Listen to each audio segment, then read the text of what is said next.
Mount & Blade 2 Bannerlord, the greatest game of all time, confirmed by every gamer that's ever existed.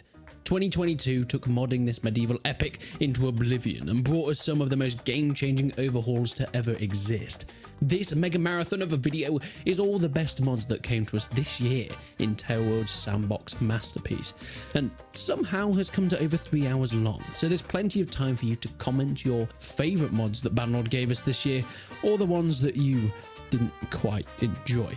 So get a cup of joe, some Christmas chocolates that may or may not have been given specifically to you, and sit back for the greatest Bannerlord mods of 2022. Right, soldiers, this is your time. The Mandalorians are coming over the hill. I understand they're kind of part of you, but you know what?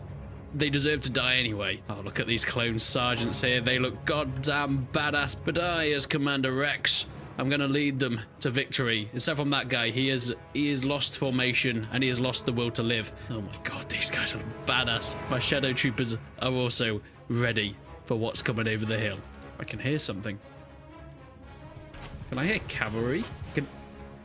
Uh-oh. Uh-oh. We've got some Mandalorians coming over the hill. Oh, Jesus Christ. They have much better range than my clone troopers. And they've got Pre-Vizsla on a horse. Oh dear. I'm going to have to be very careful with these shots here. Now, unfortunately, my crosshairs vanished. It tends to happen. You know how it is. My god, I need to get back to the front lines. Right, clones, we've got to move up. Move up, move up. Go, go, go, go, go. We're taking heavy fire here. We got to move close to them. Oh, wow. That one nearly hit me. Come on, clone lads. You're taking heavy fire. You're taking heavy fire. Oh, my God. The Pre-Vizsla's on the back of a horse. Open fire, boys. This is actually a slaughter. This is... Oh, my God. This guy's got so much blood on his clone armor. Keep moving. Keep moving. Oh my word, there's so many of them. These guys are powerful as hell. We're starting to get some kills again, but I don't think this is it. I don't think this is the one. The clone troopers are hard practiced, hard trained, but they are not as strong as I thought they would be. Oh, we're starting to take it back, actually. I've got my crosshair back now, which is nice. Let's take out some of these guys. Good, good, good. We are actually turning the tides of the battle here. Good job, everybody. I mean, their leader's dead. Most of their guys are dead. And the clone troopers are getting into hand-to-hand combat. This is definitely something. Oh, they are really pushing. They are pushing. Oh, God. Clone sergeants, get in there. We need our better clone troopers in there. Because we've just had our basic guys shooting for now. And I'm down. I've been killed. And it is a slaughter towards the end. We've got one shadow trooper left, but I don't think he's going to make it. People are going absolutely flying. It's a shame they can't use their jetpack yet. But hey-ho. The Death Watch have slaughtered my men. Oh, look at this guy. Pre-Vizsla. What a lad. Well, I guess I better show you what this mod is actually about then. So this is the Separatist Crisis mod. Now, it isn't out yet for the public, but I have had the opportunity to be given a special early version. This is actually the latest early version. You might have seen some bits of gameplay that are put up and other YouTubers have put up in the earlier months, but that was an earlier version. This is the latest version of the mod, and my god, there is a lot to show. So as you can see, there's Geonosis. There's quite a lot of Geonosis maps. There's 5 of them in general. We can look through some, but they're all Geonosis. You all know what that looks like. It's variations on good old sandiness. When it comes to the troops, we have the Galactic Republic, the Separatist Alliance, and the Mandalorians insofar. The Galactic Republic and the Mandalorians are the most fleshed out. The Separatist Alliance still doesn't really have all that much. When it comes to our lords, we have Palpatine, Anakin Skywalker. These guys haven't been done yet, but the clones have been. As you can see, I was playing as Rex before. We've got people like Cody. We've got Commander Wolf. We can move on with Fox. There's Delirious. There's all these guys here. So they're all done, and that guy looks absolutely badass. When it comes to non-lords, as you can see, people like the clone cadets aren't quite finished, but if we move on to some of the actual clones, they're done. The ARF troopers, obviously the clone sergeants, which you saw there, and the regular clone troopers. We also have things like shadow troopers, which I've already shown, clone commandos looking absolutely badass, and of course, lieutenants, some of the different ranks. And that's pretty much as far as they've got so far, but it's I mean, ignore that guy. He's all right. But it looks goddamn badass. Of course, we have Clone Phase 2 as well. I'm interested to see how that plays into the campaign. But if we do move to the Separatist Alliance, as I said, there isn't really much here. There's the placement for a B1 battle droid, but it's just a normal Calradian guy at the moment. We have a Nimbus Commando shield and, of course, a regular Nimbus Commando. They look pretty cool, but there's Count Dooku who hasn't been finished yet, and there's Jango Fett, who looks kind of cool as well. But the Separatist Alliance is the one that's not done the most at this point. The reason for that is because, well, they're droids, and having non-humanoid characters in the game is quite hard. It's much easier to have the human-like figures and just remodel them, which is what we've seen with the Galactic Republic, and as we can see with the Mandalorians, who obviously have a similar look to the clones. Clan fighters haven't been done yet, but as we get onto some of the leaders, we have Bo-Katan, that sort of thing. We got the Death Watch, who we saw there. Maul's Death Watch, if you've watched the Clone Wars, you know what they're about. Pre-Vizsla, who we fought against there, who died pretty fast, and Nam Baroya. Pretty similar model, though, to Pre-Vizsla. Now, as you might expect, because it's such an early phase, they're kind of just working on getting all the troops in. There isn't much of a campaign presence, but it's starting to come in. Geonosis is here, as we can see over this way. Now, I don't know if any of the troops are the same. No, these are all just normal Azerite guys. We can also see a minor hive here, where you'll be able to find Geonosians. And I have heard that you might find some guys walking around that do have some of the Star Wars troops, but I haven't found that yet. So at the moment, we're mostly looking at custom battles. Speaking of custom battles, let's try some of the troops that we already have in there. I kind of want to play as Delirious. He's goddamn badass as well. But I'm going to not have normal clone troopers. We're going to go in, I think, with clone commandos. This is going to be our crack force of clone commandos. Let's see how they do. Let's have 150 of them. Let's have not clone sergeants. I want to see if those guys are actually invisible on the battlefield. So we're going to take them, and we're actually going to take some shadow troopers as well, because they're cool. Now, what map should we go? Let's go this one. I haven't tried 6A. And who do you want to be against? We've tried Pre-Vizsla. Maybe let's go against Bo-Katan, and she can have a number of Maul's Death Watch on her side. That's pretty cool. Let's see how this fares out.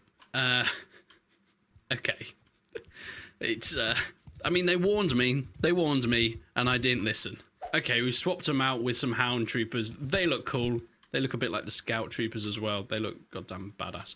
Right, Commandos, you're going to be at the front because you're the cool lads. We're going to put you in scatter formation, I think. And then, obviously, everyone else can just sort of chill at the side. You're unimportant. We don't need you. Send them over that way. Off you go, lads. I do love the Shadow Troopers, actually. They're going to stay with the Commandos because the Commandos might need some help, but we'll find out. And we should be seeing a lot of Maul's Death Watch, led by Bo-Katan. I wish these guys had the blue visors. I don't know how realistic that is in just, you know, everyday battles, but oh my god, they still look pretty badass. Now, as mentioned, we're still very early in. As you can see, there are some issues like holding the guns. The sounds aren't quite implemented as well.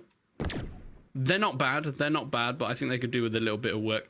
And obviously, now once you shoot once, your crosshair vanishes. So, I have no idea who I'm going to be shooting at now. Let's just hope they come over the hill. I don't know what the range are like on these clone commandos. I hope they're better than the normal clones, because that didn't go too well for me. These guys are just so goddamn sexy. Look at them.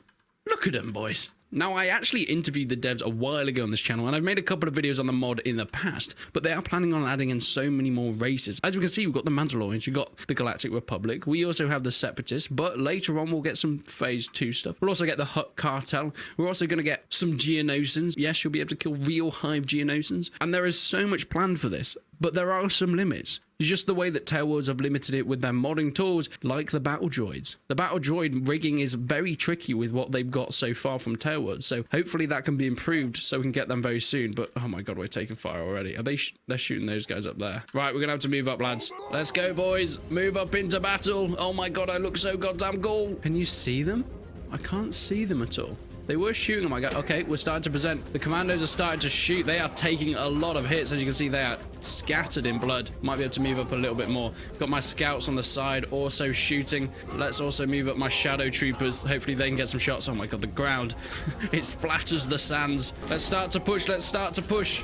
Shoot and fire, boys. Shoot and fire. My commandos are doing a fantastic job. I can't even see Moore's Death Watch yet, but my commandos are destroying them. Jesus Christ. My Shadow Troopers are also getting a few hits, but yeah, the Hound Troopers are doing fantastic at this range. Even though there's way less of them than my commandos, I think they just have a bit more accuracy. I don't know if the weapons are different, but they are definitely more accurate. And it looks like the morale has been lost on the other side, and they have started to run away. They didn't stand a goddamn chance.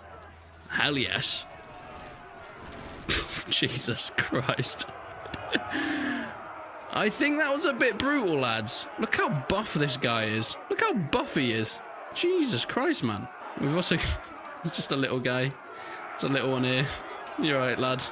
Just a little commando. This mod has a really big development team with almost 20 active developers on it at this point in time, with many more in the background as well. Of course, as a quick overview, it takes you back to the ancient world. The factions so far are the Romans, the Celts, the Dacians, and the Scythians. These are still works in progress, more specifically the Scythians being the newest faction. However, they're not the only ones that will be coming in. Planned later on are Carthage, Sparta, Athens, Macedon, Germanic tribes, and possibly Parthia. And these are the ones that I cannot wait for. I really want to be able to play as Carthage, because we got some mods for Mount and Blade Warband that were based in Rome. Bellum Imperii, Mount and Gladius, March of Rome, those sorts of things. But they always focused on the Roman factions particularly. Of course, it makes sense. They are so popular, and even now, in Eagle Rising, that's the main factions that people want to play as. But I'm so glad we're looking into other cultures and other tribes that will be playable within the mod. When I first checked it out, there was very basic bones of this. You had the basic Roman armor and weapons, and you had some tribes and things like that with the Battanians, but it was basically just a troop reskin. There wasn't really anything in terms of new mechanics or anything like that. Now it is a completely different story. Not only had Rome been completely overhauled,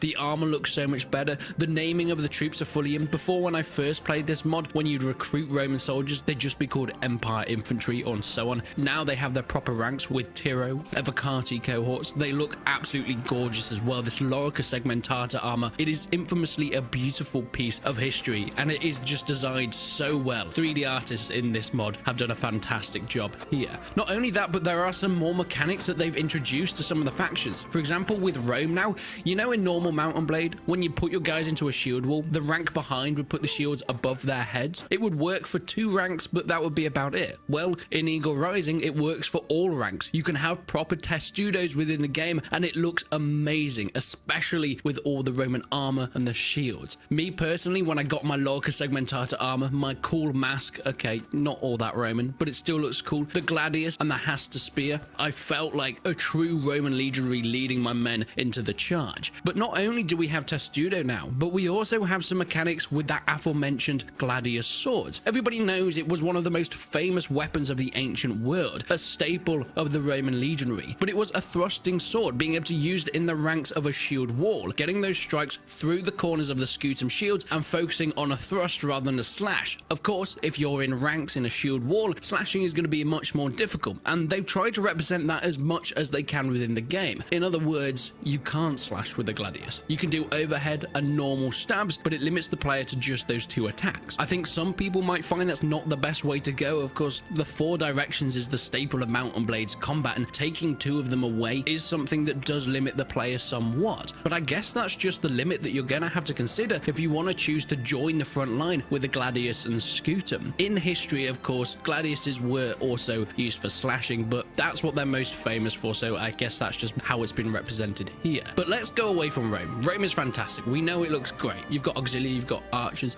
you've also got your legionaries. But one of my favorite additions is with the more Celtic tribes. Now, you can also get these units with Rome, but they're way more present in the Battanians or the Celts or the Dryatics or the Dacians in this case. And these are slingers. The slingers look fantastic. The way that they've been able to take the cloth physics from Mount and Blade and apply that to slings, make them actually look and feel like you're firing a sling. Something that we haven't really seen in many Mount and Blade mods in the past, and it's a really inventive way of doing it. The Celt shields look great. They feel like proper barbarians. And whilst I didn't really get much time with the Dacians and the Celts, there is still a lot to see, as these are very much in progress factions. Speaking a bit about Dacia, they're currently replacing Volandia, but that position will move a little bit later on to fit the lore of what they're trying to go on for here. The Falksmen look fantastic, the shields and the armor look amazing. But I really want to focus on Scythia, the newest implementation. Currently they replace the Crusaders in the east of the map, and of course they're more cavalry based lads, so it makes a bit more sense. They're trying to get a bit of a mix between Scythians and Samaritan factions. You'll be playing with a lot of horse archers and lighter armored troops. I fought against them quite a lot in the bit of campaign that I was playing, and they were terrible foes. They were such a pain, especially the bigger armies. I had to just put my guys in a testudo formation as horse archers would just run rings around my legionaries, picking them off one by one, and eventually we recreated Battle of Teutoburg Forest and we were completely slaughtered. It was a little bit embarrassing. A lot has been introduced to the campaign, a lot of renaming troops and a lot of reskins of places and how they actually are implemented into the world itself, and it's done to a really high level. I think at this point, if you wanted to start a single player campaign with this mod, you'd be getting a really immersive and quality experience here. Yeah, there'll be some bits that still feel a little bit work in progress, but this is as good as it's ever been, and I had so much fun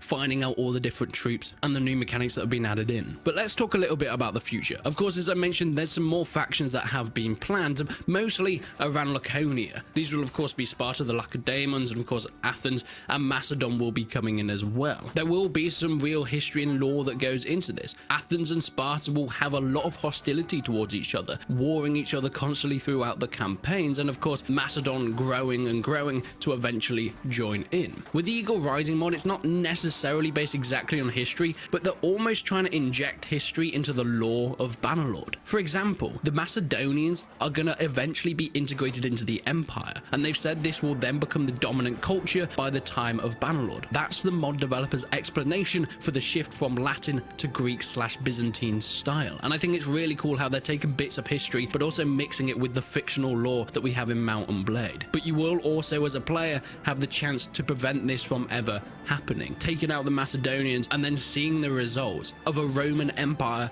that never became the Byzantines. Look, am I late to the party? Yeah, a little bit. Technically, I guess it's a mod for 2 games, not 1 as well, because as you'll see, Crusader Blade doesn't just completely change the way Bannerlord works, but more importantly, how it interacts with another massive medieval epic. This game being Crusader Kings 3. Crusader Blade as the mod links up both games together to make one hell of a unique experience that I think many people would have only dreamed of in the past. CK3 being Paradox's grand strategy set in the Middle Ages, growing kingdoms, relationships, and heading to war with other neighboring, less superior and less sister-sexing nations. Honestly though, you would think CK3 players only play that game for the incest with the amount they talk about it. Jesus Christ. Yet for me at least, when you look at the strategy genre, or big historical franchises at that, you've got 3 main layers. Crusader Kings at the top with their grand strategy level, basing most of what it does with the wider picture, a scale more authentic to real life. Then you got the Total War games, meeting a nice middle ground, showing some unique features, bringing an RTS element to that grand strategy, but not being quite as detailed as CK3 is. Then we go even more intimate, into a game like Mount and Blade, really not focusing on grand strategy at all and being more of a in-the-mud RPG, putting you in the battles as a soldier, blending those lines between being a lord or infantry on the front line. So at one extreme you've got CK3, the other extreme you've got Bannerlord. So mixing the 2 ends of this spectrum has got to be a hit, right? The mod itself, Crusader Blade, links both CK3 and Bannerlord together. Once linked, you can start your regular Crusader Kings campaign just as normal as you'd expect. Nothing all that new there. The change comes when you want to test your gall and head into battle with some barbarian peasant who thinks they deserve the land they were born on. Once engaged in a battle, the mod will create a link between the 2 titles to form a custom battle in the Bannerlord game itself. Of course, there are many limitations as we're going to get onto, but within the boundaries of both titles, the custom game created is as close as possible to the battle you initiated within the Crusader Kings 3 game. You can then play as that army and command them to victory within Bannerlord, giving you so much more intimacy with your character in your CK campaigns. Speaking of character, the mod tries to replicate character skills and troop numbers on the Bannerlord battlefield. It does this based on the commander prowess and troop composition in Crusader Kings 3, of course, to the best it can. Not only this, but you can take it a step further by adding in custom banner mods to Mount and Blade. This gives your men the sigils that you would expect on the battlefield. Yeah, it's kind of impressive, right? But it doesn't end there. As far as I can tell, terrain is also taken into account. For example, a grassland battle in CK3 will load up a grassland map in Bannerlord. Once again, limitations apply, but the two games try and link up the best they can to replicate each other. Additionally, the troop compositions such as infantry and archers and cavalry numbers are attempted to be replicated within Bannerlord to maintain that immersion that you're really playing out these battles that you oversaw in the CK3 campaign. There are also correlations with the results of the battles. Of course, winners and losers are translated between the game, but also to the extent of casualties within, of course, a margin of error. These are calculated, so the results such as casualties and wounded in Bannerlord are seen on your CK3 campaign in the aftermath of an event. All this is kind of a bit mad. Something, as I mentioned, I never thought we would see when modding first came to Bannerlord. But unfortunately, whilst it sounds amazing, it's not all plain sailing. You see, when it comes to these two games, whilst they do have some similarities, mostly within setting, let's be honest, on the whole, they're completely different titles with very little correlation between the two.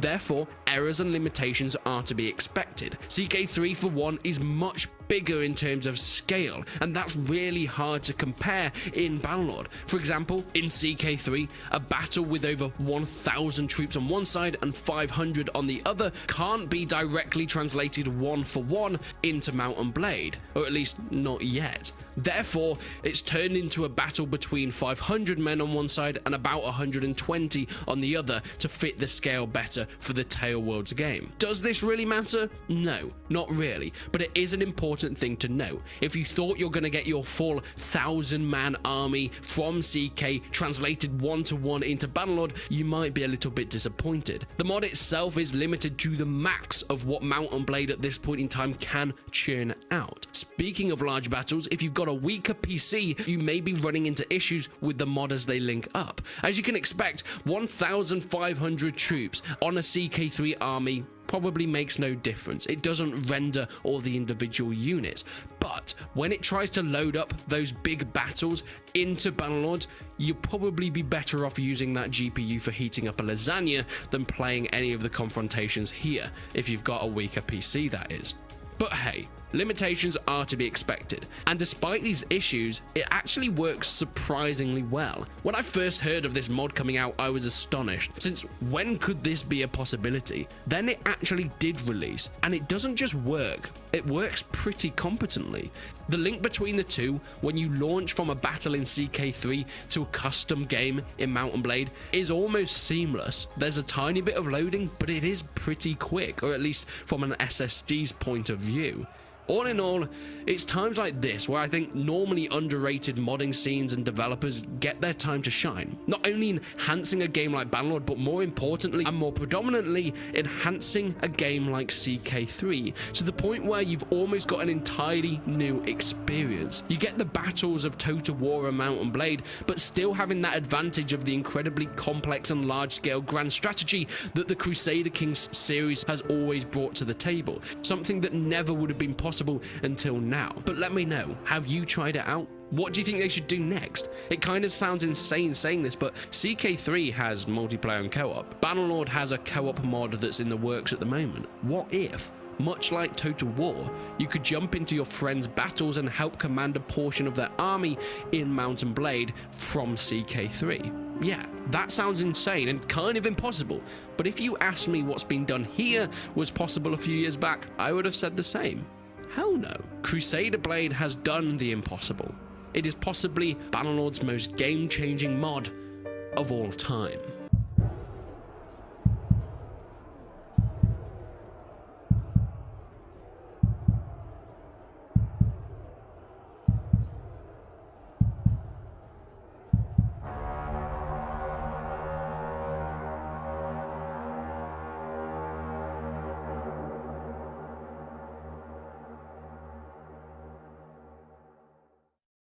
What a thing of beauty. The Eagle Rising mod has been going from strength to strength, bringing in ancient Rome to Mount and Blade 2 Bannerlord, and it has got even better.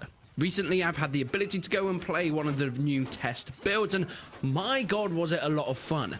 And it is probably one of the biggest mods, and the one that I at least am most excited for in the game. This is the new Carthage update. Now, of course, this is a very, very early test build. It's in an alpha state. Everything here is pretty much placeholder, at least for now. But it gives you a good idea of the armor, the weapons, and the troops that you're going to be able to play as when finally the Carthage updates come out. With the equipment values, they're all assigned based upon the visual of the actual armor. For example, the more armor it looks like they have, the more armor they're probably going to have in actual stats.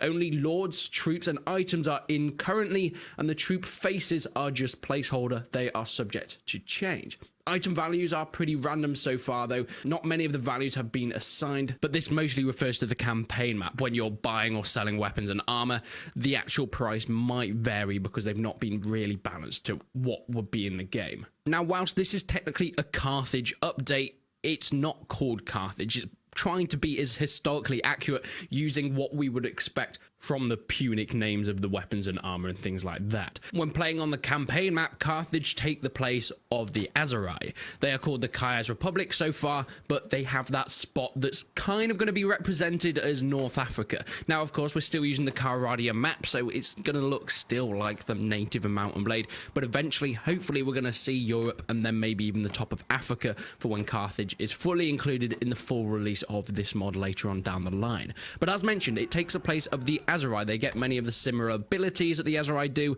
but that is subject to change, of course. But it's just the whole nature of these guys is so fascinating, and the amount of detail that's been put into the weapons and armor. Using such bright colors, it looks absolutely fantastic. Now, I tried to find a banner that was as close to what we can have with Carthage. It wasn't that great, but you know what? We move. So far within the mod, the whole area is almost Carthaginianized, so you can go around and recruit all their troops from the villages and such. And of course, the cities, you'll pretty much expect most of what will be in the troop trees. And that gives us a good view of what the troops you'll actually be able to get. There's a massive variation between hoplites, infantry, slingers, cavalry, all within the mod so far. Now, once again, all the names, all the weapons are subject to change, but there is a lot of variation there, and there is a lot of content, even in this early alpha phase of this update. Now, I can actually show you a little bit of a first battle that I played, joining up with another party to take out some bandits, or barbarians as they're called within this mod, and it gives you a good little look at the early stages of your game if you're playing around as Carthage. Now, I will be doing multiple live streams and maybe even a few Let's Plays with Carthage in the new update, so seeing a more in-context campaign mode might be something that I'll bring to you in the future. But it looks goddamn gorgeous, especially in the backdrop of a dusky desert at night. The sand and the dirt being kicked up by the cavalry, and of course the weaponry and the shields that are so infamous to be with that Carthage faction. Now, I did have some difficulties fighting on horseback.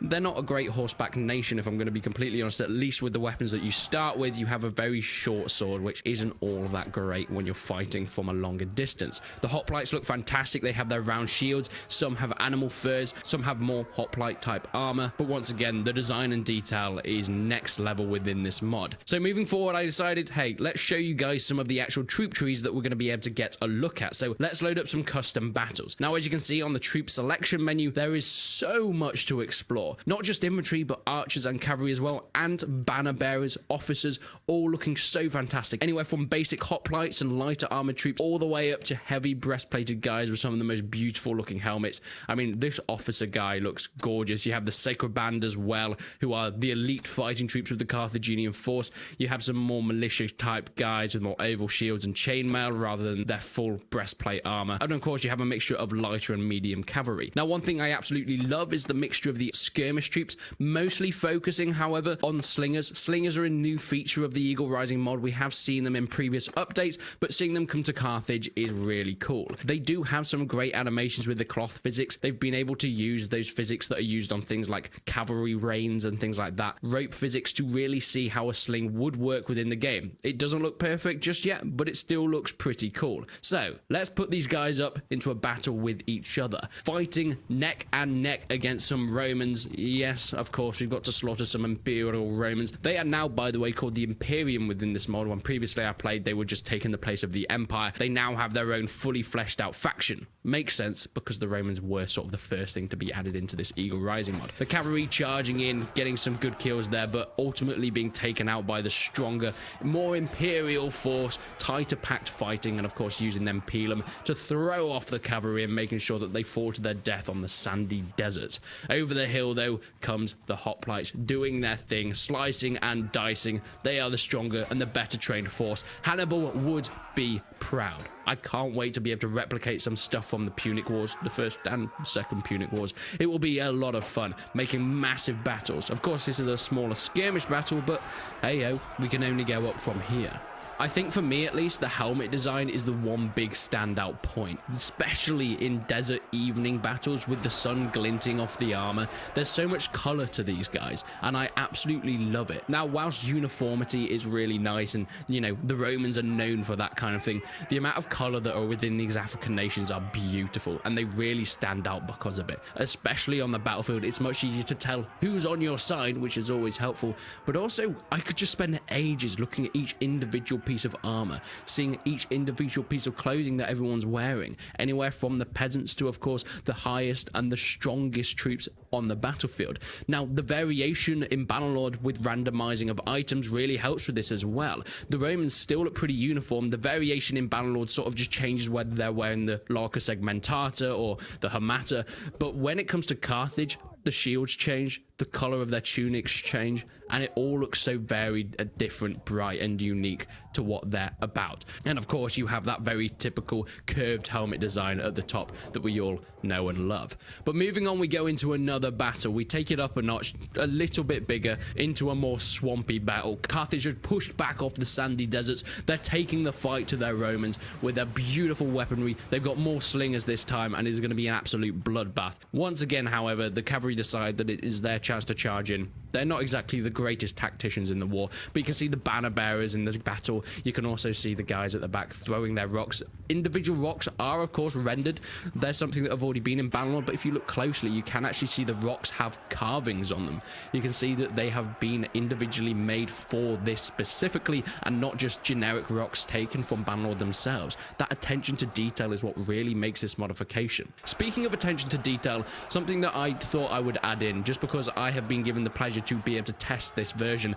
This is not sponsored by anyone. Of course, mods are all free, but I think, as far as I know, the guy that's been spending most of his time on this does have a Patreon that he uses, so we can put more time into making this modification. And you can see it seems to have been paying off. So I will put a link in the description if you guys want to go and support that Patreon for the main guy that is making all this kind of stuff, because this is next level beautiful. Something I really love is playing as these Sacred Band guys is the plumes on their helmets, bringing in some of the features once again from Bannerlord, seeing the fur, the feathers, and of course the plumes on your helmet move with the footsteps and the stampeding of cavalry and the infantry themselves. The Romans once again get slaughtered. It's a bit of a shame. This might seem like a bit of a biased battle, but hey ho, it is what it is. They retreat from battle, and it is a beautiful sight as the final few Imperium get killed off by the beautiful Carthage forces. All in all, this is a fantastic update to the mod. I want to bring so much more on it. This has just been more of a first impressions, but there is so much more to delve into. Each individual unit, what they can do, and of course, all their attributes. Now, once again, it's mostly placeholder, so a lot of these things are subject to change, so that might have to wait until then. But visually, it looks beautiful. And visually, I hope at least it's almost the where they want it to be, because I personally don't want any of this to change. It looks incredible. But Eagle Rising is going from strength to strength, and I can't wait to see where it goes into the future. Sword and musket is looking better than ever. Mount and Blade 2 Bannerlord's Napoleonic Wars mod is coming along so beautifully, and recently they've released a new developer blog along with some new gameplay and information at what we can expect for the future of this incredible modification. First of all, let's appreciate that artillery. Now, of course, artillery is a massive part of the Napoleonic Wars. In Mount and Blade Warband's Napoleonic Wars DLC, having an artillery regiment within the line battles was paramount, but within the Bannerlord mod, we can see that now it has finally been properly shown. The sound design is pretty good. I think for a Bannerlord mod, it sounds pretty amazing. As well, we can see the effects of those cannonballs smashing into the front lines of your infantry and musketmen. Troops ragdolling every which way when they've been headshot from afar using a great ball of iron. What a brutal sight to behold. Also, in this other video, is that a first-person cannon view? Are we going to be able to control it FPS style?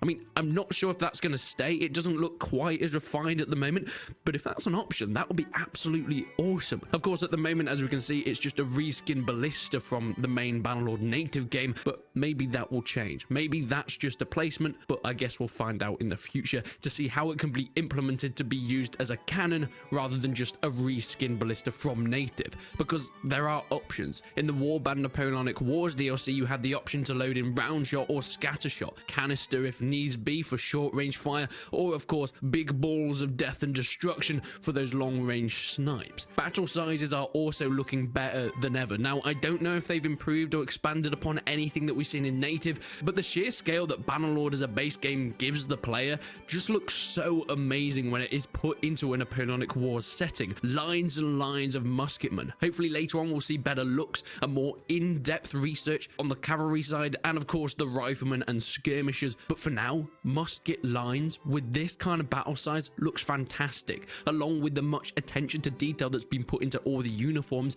but we'll get onto authenticity a little bit later. In terms of maps and scenes, Hougoumont was shown previously, but that has now been completed. The famous siege and battle in Waterloo. La Haye Saint, which was almost the brother little farmhouse in the same battle, is also in progress. These two scenes can be combined in the same map, having Hougoumont and La Haye Saint in a full Waterloo-style, massive all-out map, being able to recreate it. It was a massive part of the Napoleonic Wars DLC for Warband, having these role-play battles at Waterloo. Troops would defend the farmhouses as they did on the day in 1815. But not only can they be used in one big battle, but also loaded up as two separate scenes. Maybe you wanted to do smaller skirmishes, using it for training, or even doing a small, tiny army siege style warfare, just using the farmhouses. There's so many options for that kind of thing. But as I mentioned, historical research is going to be a big factor on this, and that has been greatly improved. Not just with the troops, but also the uniforms that they're wearing. This is also going to be something that we're going to not only see in the multiplayer aspect, but also single player.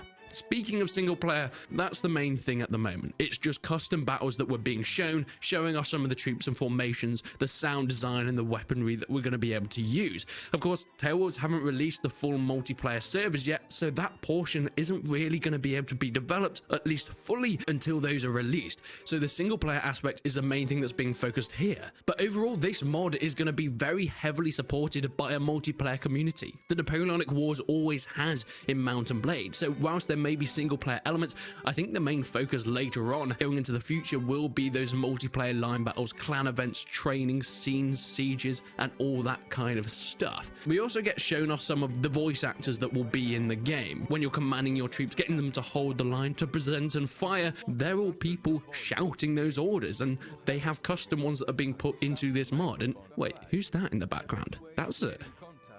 That guy's got a sexy voice. As a side note, I'm doing the in-game voice acting as a volunteer, just for a bit of fun. I have no financial gain, of course, because like most mods for Bannerlord, it's all completely free. Doing this out of complete passion and a love for building a Napoleonic Wars style for Bannerlord. Hence why me actually making videos on this doesn't give me any gain through the mod itself, because I'm not being paid for voice acting in this mod, but I like shouting. And of course, I just wanted you to know that whenever you command your troops to left face, that voice will remind you of my disgusting channel, and I hope it pops into your head and haunts you forever while you're playing this modification. Animations additionally are looking fantastic, and I think this is one of the most important parts of a mod like this. Changing a complete overhaul into a new era, whether it is into ancient Rome or Napoleonic Wars, even pushing it as far into more modern warfare like World War I and World War II, as we have seen in Warband modifications. Animations are a massive part of immersing you into that period, because it's all well and good having the right equipment, having the right uniforms, and even the right scenery and all that kind of thing. But if it's really clunky, and if you're introducing something like guns that are still doing crossbow reloading animations, it's not going to immerse you. You're not going to feel like you're holding a musket if they do the same animation as they would as reloading a crossbow or a bow in Mount & Blade Warband. So that has been completely overhauled. Initially, that was the case, but now, since we're in the newer version in 1.7, they've been working with Tailwords in order to improve these animations, and my god, they look good. Look at this, reloading the muskets. Look how fantastic it looks. It actually looks like they're reloading a proper musket. Putting the spitball in, putting the ramrod in. Oh, it looks as sexual as ever. As mentioned, apparently the devs have been working closely with Tailwords, and things like the weapon switching that has been a recent addition to the base game from Tailwords has helped them improve the animations within their modification itself. Another thing to note on the animation side, look how good the melee with the muskets look. It's kind of iconic at this point that when Warband had its Napoleonic Wars DLC, the melee kind of changed a little bit. With swords, it was 4 directions of block and attack. But with muskets, it was only 2, up and down. And that has been implemented into this Bannerlord mod, and it looks as good as ever. You wouldn't notice that everything has had to change for Bannerlord. You wouldn't notice that this was a completely different modification than the Warband one in terms of animations. They've got it on par with the Warband DLC at this point, which is fantastic work, especially when that DLC was paid for and it was supported by Tailwords. But now the melee with the muskets in this sort of musket mod looks, it looks beautiful, and I can't wait to see how these animations improve.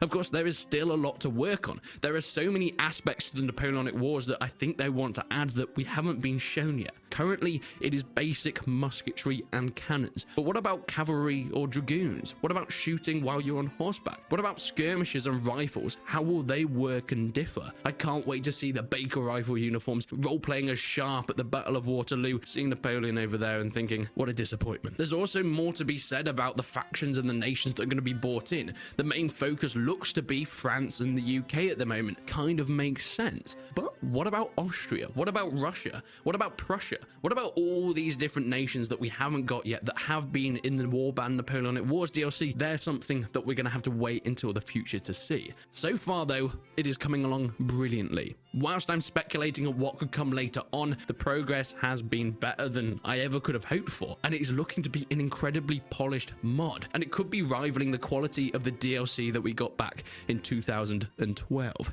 I mean, for example, look at all the people working on this. As I mentioned, a lot of people are coming on as volunteers to do a bit of voice acting, including me, that aren't full-time people working on this mod. But look at all the coders, the 3D artists, the sound designers, the directors, all of these people coming together to create a fantastic passion project to build this new modification to bring Napoleonic Wars to Mount & Blade 2 Bannerlord. Attention!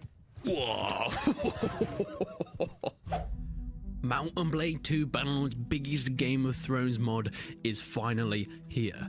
Released on the 4th of April, Realm of Thrones stormed onto the scene. With an all-new custom main map, yes, Calradia has turned into Westeros, and it looks goddamn gorgeous.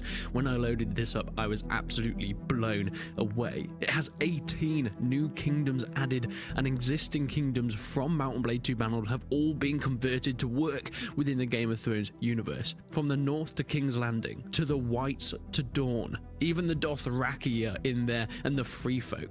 This mod has so much to explore. There's so many new cultures, and a lot of nobles and house troop trees have been completely overhauled with everything that you can expect from the world of Westeros. Hundreds of customized NPCs from Game of Thrones, new armors and weapons, hordes of wights roaming around the North Wall, with of course the Night King, who you can even do a 1 versus 1 battle with in one of the hideouts near the wall.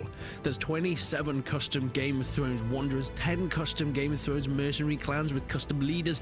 All native settlements have also been renamed, and 17 new towns and 80 plus villages have been added, with plenty more to come. There are 30 clans added from the Game of Thrones lore, and all of the native clans within Mount & Blade 2 Bannerlord have been converted.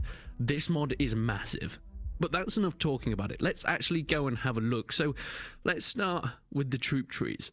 Now, there is complete music within this modification as well, but it is mostly from Game of Thrones, so I haven't put the music file in there. But if you want to, there's a complete tutorial on how to install this on the mod makers page. And once we load into the single player, you can see we have the Ironborn, we have Essos, we have Dawn, of course, we've got the North. Scrolling down, there's even more. From Dragonstone to the Free Houses, from the Stormlands to the Crownlands, of course, the Rivermen, the Reach. There's a lot to explore, but let's become a Westman. Let's become part of the Lannisters. And here we are on the completely new custom map. How good does this look? Of course, we have Westeros on this side. We have Essos on this side. Oh, Dragonstone over here. The sister islands as well. King's Landing looking goddamn beautiful. Hell yes. Oh, look at that design. Look at that design. And of course, if we head up north, the wall. Castle Black here with the famous lift that goes up, and of course the Castle Black gates as well, all within the correct place. We've got Eastwatch by the sea, but we can go beyond the wall, and that's where it starts to get pretty dangerous. But let's take a look at some of the troops. As you can see on the left, we have all of the cultures, and it goes on and on and on. Now, you still have some stuff from regular Mount and Blade. I mean, we even have the Golden Company here. I don't know if they're finished yet, though. As you can see, there's not really any troops for them. But let's start with the basics. The Westerlands, of course. You've got your Lannisters. You can see the Lannister troop trees here once they've all loaded up. They start off with basic-looking recruits, but eventually we do have some beautiful-looking lads in all their Lannister regalia, looking fantastic. Archers as well, my favourite. And, of course, we have some sharpshooter crossbowmen. The Vale look absolutely fantastic as well. Look at these lads. Oh, my word. The Stormlands as well. We have the Knights here. Let's try and find some of the infantry line. Here we go. Look at these lads in all their Stormland regalia. Some of my favourite are the Night's Watch. Look at this guy with his cape. Oh, yes. Looking goddamn beautiful. But let's not forget the Night King will be patrolling with his Whites as well. So they're going to be dangerous. Whites, I assume, can be upgraded because there is some sort of troop tree for these guys. I wonder how powerful they get to be. We have some of the Bolton men as well, if you want to go that way. We have some Karstark soldiers as well. But hey, there's still a Dothraki as well. If you want to head that way, bring them across the sea as Daenerys once did. Ooh, a Kingsguard helmet. I don't mind if I do. We've got some Westerlands armor here as well. Hell yes. Northern pauldrons. We can have a complete mix. Actually, let's put this Reach armor on. That looks nice. Oh, yes. Oh, we can get Sir Arthur Dane's boots as well. Now that is an outfit to terrify the masses. Ooh, I think a bit of Longclaw is what we need here. Let's get rid of this rubbish stuff. An Unsullied Spear as well. Yes, that sounds about right. Oh, we can get a Dothraki weapon as well. What's Longclaw? I can't tell. I think it's a two-handed sword, but the mod is still very much in early access work in progress, so some of the stuff isn't quite as it should be. The Night King's Blade, don't think we need that just yet. All right, let's get recruiting. Let's start at High Rock. What do they have? Okay, we've got some Westerland squires here and Westerlands recruits. We'll take them all, thank you very much. Oh my god, we have so many Westerlands recruits here. Give me them all, please. We are in Winterfell. Now, does it look like Winterfell from the films? Not really, but it's good enough. It's snowy. That's all it needs to be, right? Hello, Starks. How you doing? Look at these guys and all their regalia, all their armor. Northern Scout here, Northern Horseman here. I'm going to come and see if I can find any of the last remaining Starks, but I don't think they'll be home. But my god, you look cool. I like your getup. Northern Warlord. Hell yes. But while we're here, let's get a few Northern recruits. See what we can make of them. I wonder if we can recruit anyone from Castle Black. Is that a thing we can do? Oh, we can. We can just take the Night's Watch out of Castle Black. Don't mind if I do. How do we get beyond the wall? Can we just go for it? What happened? Oh, no. Okay. Right, looters, let's have you. Come back here. Come back here. We need to be careful of the patrolling Whites, though, because they will be around. I am ready. I'm a little bit OP for what this is, but hey-ho. Let's go, my boys. F1, F3, as every Mount and Blade player knows, the best strategy, the only strategy, a Jarry to the face. Okay, I missed. That's awkward. What day is it? It's Jarry time. Oh, God, he went flying. Ooh. Oh, my word. These things are OP as hell. Watch out. Oh, good job, lads. Fantastic. Hopefully we'll be able to get some upgrades in.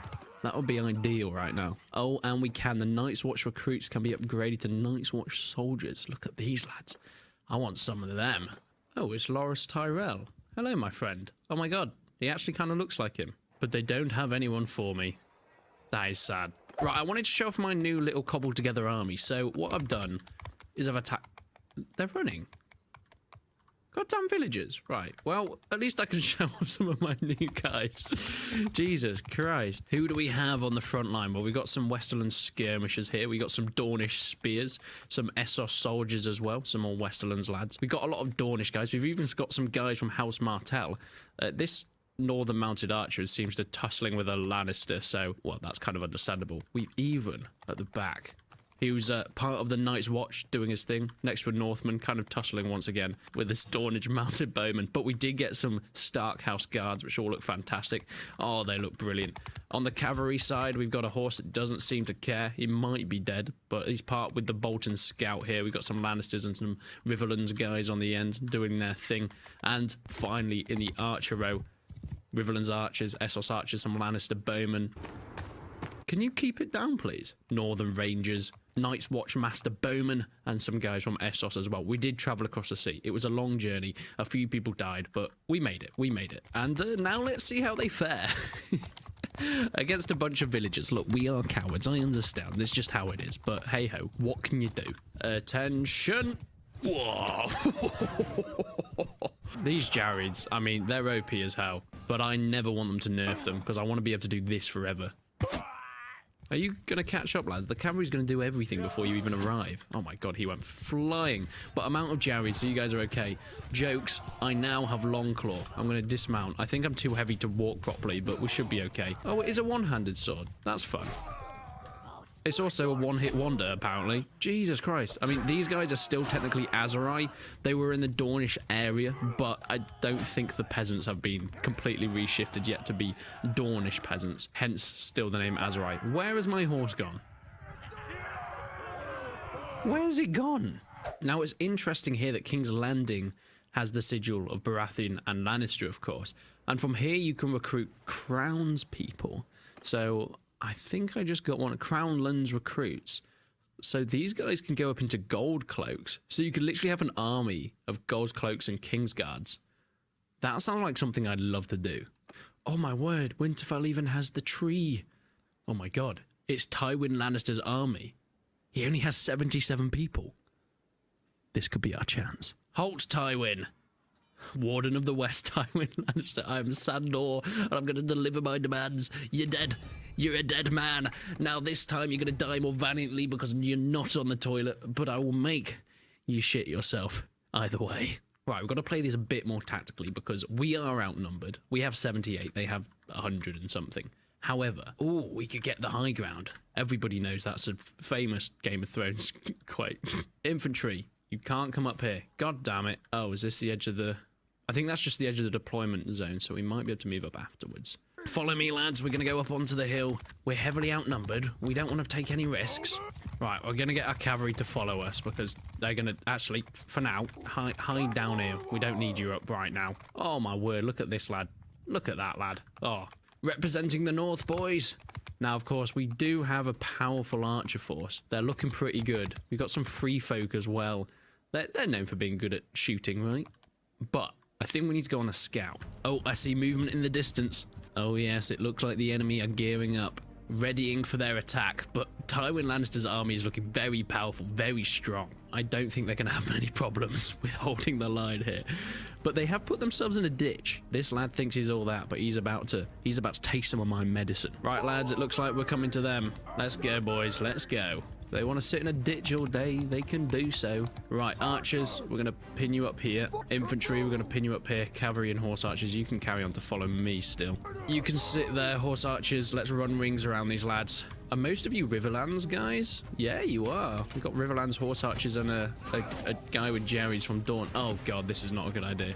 They have a lot of archers as well. Let's just try and get round the back quickly. Don't lose your horses, men. Luckily, I think most of your horses are pretty powerful, pretty strong there. We can start a knock... Oh, someone's been knocked down. Right, let's head back. Let's head back. You should be in loose formation. What are you doing? What are you doing? Right, let's put you in scatter then, shall we? Right, infantry are coming up now. Good. Aha, we get our first... Oh, here we go. Here we go, lads. Horse archers, you chill here. I'm going to do a bit of scouting of myself. Okay, we're starting to get a few kills here. My archers are definitely better than theirs. They have more, but they are not powerful. They are definitely not powerful. We can sit here for a little bit and try and deal as much damage as possible. Maybe slightly move up. Infantry, we'll put you now in a shield wall just to protect yourself against the many of our archers. We might issue the cavalry charge first. Let's do it. Right, let's get in there, boys. Let's get in there. Do your thing. Gonna have to go and help out my horse archers here. Oh, yes. He went flying. He regretted that. Luckily, I've got pretty well upgraded horse archers, so they were actually able to defend themselves there. I don't know how we're going to do infantry versus infantry. It seems to be going okay. They don't have that much strong infantry. Where's Tywin, though? I want to take him out. Is that him on horseback? This looks like Tywin. And there... Oh, that was Stafford Lannister. Where's Tywin? Tywin! I've not used my Dornish spear yet. Let's give this a bit of a go. We seem to be mopping up pretty nicely here, which is a bit of a surprise. There seems to be another little battle going on over there, but that just looks like cavalry doing its thing. There's Tywin. Ooh, taking a beating from these crossbows. There is a lot of them. He's hiding, the coward. Come on, Tywin. Yes, he's down. Tywin has been knocked unconscious. We shall take him prisoner. We shall sit him on a toilet. That will be his prison sentence, to be sat on a toilet, and then when we want to execute him, we'll open the doors, let everyone watch, and we'll shoot him with a crossbow. Age of Bannerlords is one of the most incredible mods coming to the game. Made by Block, our favorite modding developer over on his channel. He's been showing us every single aspect that we can expect from this modification. I made a video introducing it a while ago when we got our first bit of mind-blowing footage, but since then 3 more videos have come out explaining all the features, the cultures, and some of the most newest and excitingest of features, such as mods within mods, but we'll get onto that. First of all, this is going to be an overview video, and it's not going to be everything that there is to know about this modification. If you want that, go and check out Block's channel. It will be linked in the description. You can see all the full gameplay and all these full videos as well. But let's get straight into this. First of all, in the newest video, we get to have a look at some of the newest buildings that you're able to use, such as guilds. These can be placed down to recruit minor faction soldiers. We know that within this modification, no matter what culture you pick, the troops that you get from stables, archery ranges, or barracks will be related to the faction that you picked at the start, but so will the minor factions. For example, if you're playing as the Empire, you'll be able to recruit from the Empire's minor faction roster, such as the Triarii and Principes. Taverns will also be included. Much like in Bannerlord's base game, they'll be able to recruit mercenaries from these places. They will also increase the production speed throughout your game, giving a slight buff. Blacksmiths, once again, will be a big buff to increasing production speed, so you can roll out troops faster than the Goths using infantry. Siege engines will definitely be a part. Onagers, trebuchets, and my god, they move on their own just like Age of Empires. I goddamn love it. Some people might be a bit apprehensive about this, thinking, why don't you just put some guys, pushing them like in normal Mount & Blade? However, this is an Age of Empires mod for Bannerlord. It's supposed to try and recreate Age of Empires itself, and it's a massive part of Age of Empires. I mean, even Age of Empires 4 has self-wheeling artillery. It's kind of a staple of it now, and it's trying to be faithfully recreated here, so I have no qualms with this. But I did mention something about mods within mods, and this is where it gets interesting. You see, not only is Age of Bannerlords going to make Mount & Blade into an Age of Empires RTS style game, but you're also going to be able to include mods within this mod. For example, putting in Game of Thrones. Realm of Thrones is one of the biggest Game of Thrones mods that's come out recently, and they've used some of the models from that and put it into Age of Bannerlord. So you're now playing Age of Empires within Mount & Blade with Game of Thrones troops, and yes, that is a dragon that is breathing fire on the enemies. But this can go further and further. Age of Bannerlords has multiple cultures, everything that you get within native, the Aserai, the Crusaders, the Empire, the Valandians, and so on. But now with this modding within modding aspect, imagine putting Eagle Rising in there. You can then play Age of Empires in Bannerlord, but with Roman soldiers, or the Old Realm. You can then play a Dawn of War style Warhammer version of Age of Bannerlord. The list goes on, and it means that creators can work together to mod things into each other, using Separatist Crisis to then put Star Wars and then create an Empire at War style mod for Bannerlord. If this doesn't excite you, I don't know what will. The marketplaces within the mod will change dynamically, just like in Age of Empires. The more you buy of one thing, the less need there is for it, thus the less expensive it gets to buy in the future. Of course, you can move through different eras, like Age of Empires once again, from the Feudal Age to the Castle Age, Imperial Age, and so on. As far as I know, they don't have those names, but it is the equivalent. There isn't also any time to trade up. It just takes the resources that you need to get to that age, and you'll instantly change all the buildings and all the troops in order to represent that change through ages. But moving on to some of the combat, you'll have full formations and stances, just like the base game of Mount & Blade, but controlled from an RTS point of view. Whether you're putting guys in loose formation or shield formation, the AI is way better now as well. They're going to send out scouts to try and find where you're positioning your peasants to chop down trees, or where you have your barracks. They'll then send raiding parties throughout the game. And this will change dynamically with the difficulty that it is set. And let's not forget the ability to control any troop that you want. Age of Bannerlord is looking so exciting. Being able to have that mix of an RTS but also still control troops like Mount & Blade is something that I wanted for so long, and Block seems to be putting more and more effort into this every day. With the inclusion of integration with other mods, it's mind-blowing. I mean, I saw the Sword and Musket guys, you know, that Napoleonic Wars mod that's coming to Bannerlord, comment on Block's video. If you guys could go together, maybe we get a Napoleonic Wars Age of Empires game, I could deal with something like that. Everybody loves the Spartans. Well, except from the Persians and anyone that doesn't really like the Spartans. They defended their homeland from an oncoming invading force, and it has been approached in many ways through movies throughout the years. Some pretty historically accurate. Others are 300. But this time, we are coming to Bannerlord. I have done Bannerlord Spartan mods before, but this is the newest and perhaps one of the most beautifully crafted ones. This is a 300 Spartans in Mount & Blade 2 Bannerlord. But I want to see some of their troops. So, maybe we should do that. First of all, we have the Helot. Only but a slave. They don't have all that much when it comes to bodily protection, but hey, they can put up a decent fight when needs be. Kind of. Ish. Maybe not. Oh, did you want something a bit more sturdy? Something with a little bit more guts and brawn? Well, this, my friends, are the Hellenic Hoplites. Fierce warriors and touchers of children. And they seem to be a little bit more successful when it comes to killing Persians. But what about the armored hoplites, you shout, scaring my unborn child? What's that? In the distance?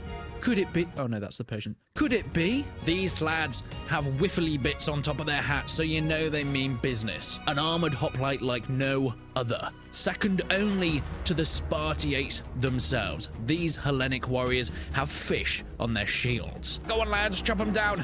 Stab them in the eyes. Stab them in the eyes. Oh my. Bloody hell. They are powerful. Yet what happens when the Spartans come to the battle? What happens when they want some of the action? The rivers start to run red, with perioikoi hoplites, armored boys, and the mighty Spartan champions. So lads, we weren't expecting anything really today, were we? Nah, mate, just an easy fight. An easy fight, this one. They don't have anything on... Wait, what's... Uh-oh. The beautiful clash in the middle, the early Spartans getting first, the lower recruits wanting to prove their worth, yet the armored boys taking up the right flank. Even heavily outnumbered, they still have a lot of power, and a few plucky Persians trying their hand against the Spartan champions themselves. I think they've had enough. Okay, look, we've messed around with some of the troops. What is this game and mod actually about? It, of course, has the Spartan faction into the campaign map, and you can see them up here, chilling, doing their thing. Look, Spartan Helots. I want some of you. Thank you. Oh, the Sturgeons think they're good infantry. Let's see what we can say about that. Oh, yeah, if you haven't noticed, I got a pike. It's... Right. In here, it's named a Spartan pike. A Spartan dory, no, a Greek pike. This is the Greek pike that has been rendered as an actual missile on my back. Oh, would you look at that? Vidar is here, and he's about to die. Oh no, I'm at war with the Sturgeons. Anyway, right, so I'm in here with my lads. I am, of course, a Spartan, and I've been playing too much Minecraft. What is going on with my Xiphos? It is a diamond Xiphos. So I've got my dory. It does its thing. Now, we do have some Paltasts here. They should be throwing some stuff at the lads. And speaking of lads, the Sturgeons are hiding on top of a hill, like absolute wimps. What do they think they're doing? They're not exactly fighting anyone that tough. Oh my god, that guy looks like Ephialtes, the way he's hunched over. Form up, lads, form up, form up. Make sure you're in the correct shield wall formations. We need to make sure you're tough, you're strong, and you look pretty goddamn sexy. Right, well, some of my pouters are starting to throw their jabs. They're looking pretty fancy, and I might say so myself. Oh my god, we've actually just got to get in there. Charge, men, charge forward, throw your stuff. Okay, pathetic throws, but keep going. We are going to be charging up a hill, but I think we should be able to be fine. They are throwing some things down at us, but hey, it's not gonna hurt anyone. Fuck, make sure you remember to cut that bit out, mate.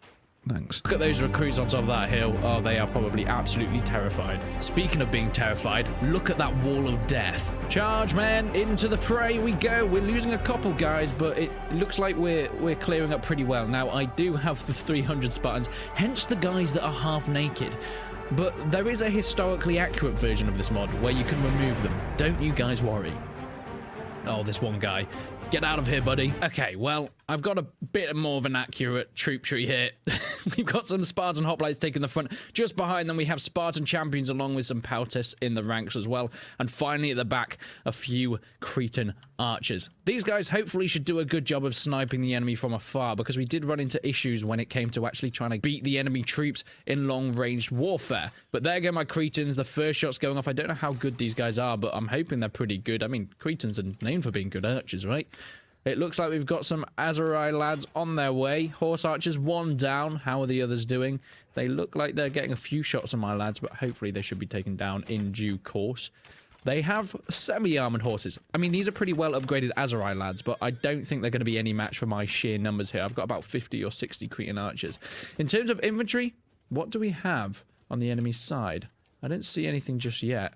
Let's move forward. Excuse me, lads. Right, men, let's move. Let's move. Now, it looks like the last horse archers managed to get away.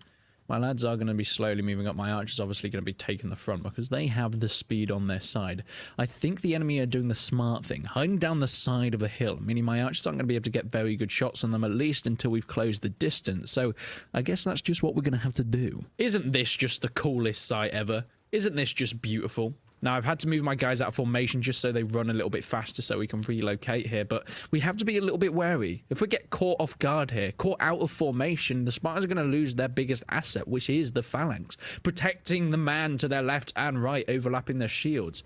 Now, it was often a thing during Spartan phalanxes that because you'd be overlapping to the man at the right or the left, there'd often be a part where the person at the end wasn't actually protected. So Spartan phalanxes used to shift to one side as people didn't want to be the person on the end. There's always someone else that has to go round and put themselves in that vulnerable position, so the Spartan phalanx would tend to drift often. Luckily, that's not happened here. I have trained these guys well. They know if they are on the end, that's just tough. They're going to have to die. I'm sorry. I told them, look, you're going to die. Your parents don't care about you anymore. I am your daddy. Just face it. Okay, I'm starting to see some movement over the horizon here. They're looking shifty, aren't they, lads? Okay, my Cretan archers are actually able to fire, so let's position them. I don't know if that's going to draw out their cavalry. Let's hope not, because our infantry are still a little bit far behind. No, the cavalry look to be standing strong. Cretan archers, a few of you are able to start firing. I say a few of you. They're feinting them. They're feinting them, trying to get them to come closer. Good job. I'm sure that was very much planned. But let's move closer. Right, lads, it's now or never. Get into the battle, get into the fray, do as much damage as you can. We do actually, in fact, outnumber them, which is, you know, often not the case for Spartans. But let's Battle of Plataea these guys back to where they came from. Wait. We're actually in Azurai lands. Right, okay. We are the invaders. Don't feel bad about it. Just try and ignore the problem and blame it on them. That's the way to do it. That's the way it's always been done. I can hear arrows pinging off the Spartiate shields right now, but the Lacedaemonians are holding strong. Did someone just get hit? What are you getting hit for? Oh, you don't have shields. Right, okay, that's a bit awkward. You should probably get a shield. And the Spartans are throwing their javelins. I don't think any of them actually have any dory spears they can throw. At the moment, they're pretty much just one-handed pikes. However, they do have cavalry on the side, but it is getting dealt with by our Cretan lads at the back. And the charge is commencing in the middle. All right, make way. I'm coming to hack and slash. Ow, I got hit in the face by a horse. That was unfortunate. Hack and slash. This is Sparta. Oh, that was a shield. I just shield bashed someone to death. This is out. This is... Oh, Jared Butler made this look so much easier to try and kick someone to death. Yes, I got a kick in. Oh, you took my kill. God damn it, lads.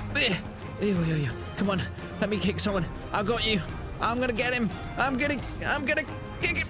Kick him. What a victory, my boys. Riders, Rohirrim, this is our chance. This is our time. Here we have our axemen at the back, our spearmen taking the front lines, and our swordsmen. Where are our swords? Are you? I look goddamn cool, and I won't hear anything else. But over here we have a little bit of a challenge to face. This challenge being Isaac. Oh my god, they're actually taking over the bridge here. By the way, this map is goddamn gorgeous. Since when was this in Bannerlord?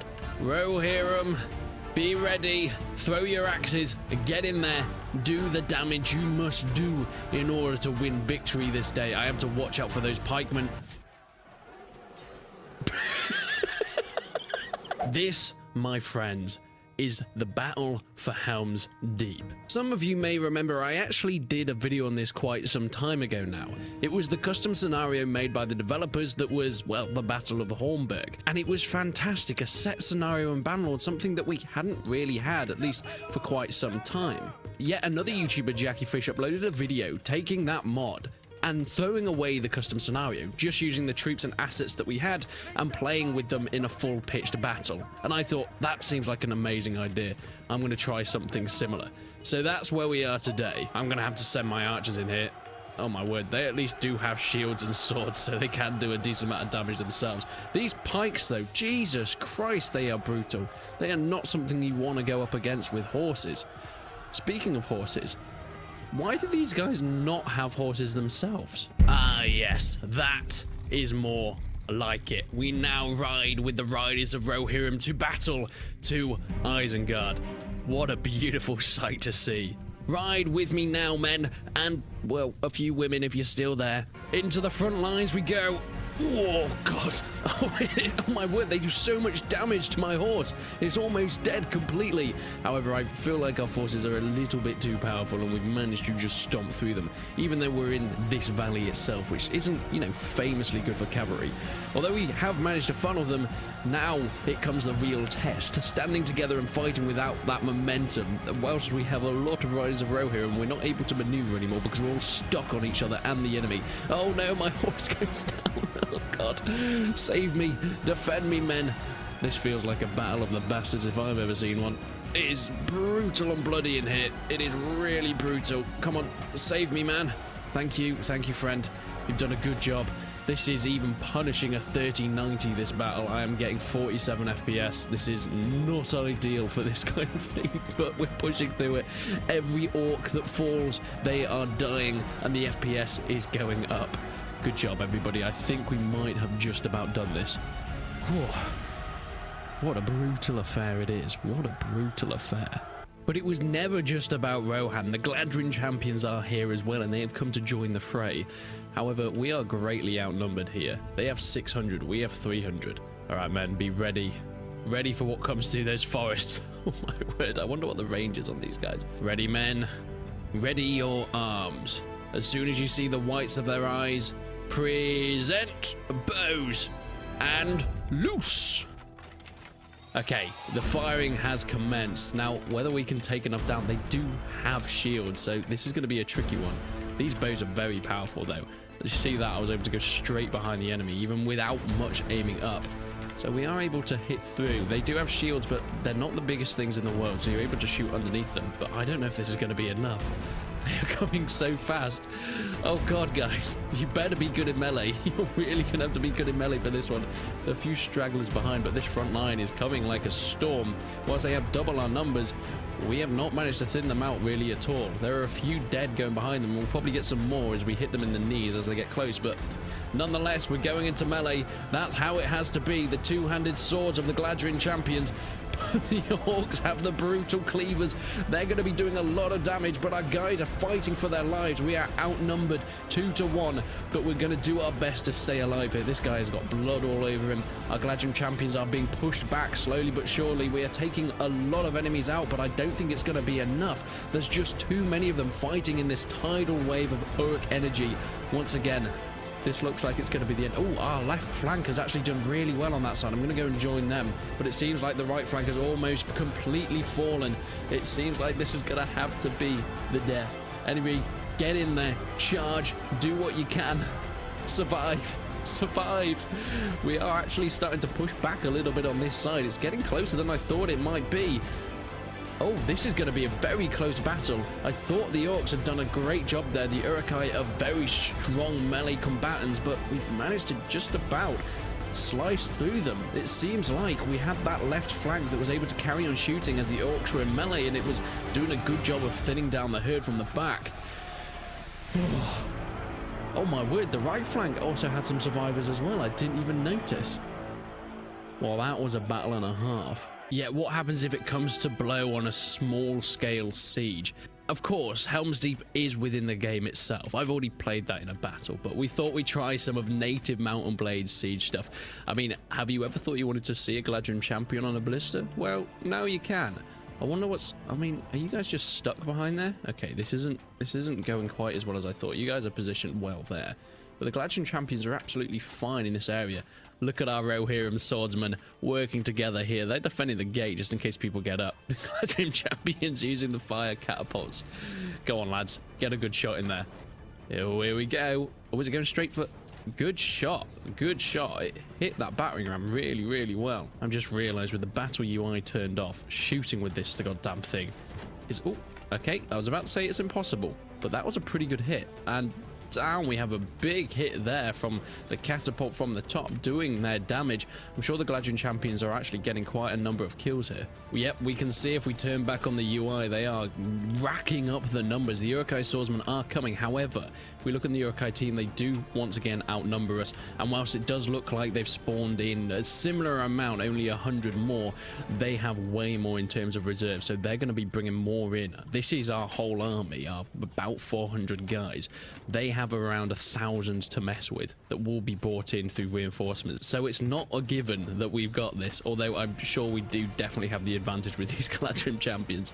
Good job, lads. Oh, it looks like there's a shift. Everybody's moving. Where are you going, guys? Okay, I guess they've just had enough. There's a bit of shifting down with the infantry. They obviously know where the enemy is coming up. I'm a little bit worried because these siege towers are going to in fact make it to the wall here, and there's not much we can really do about this.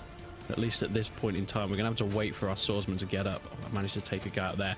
Shoot him in the juicy bits between the neck. Yes.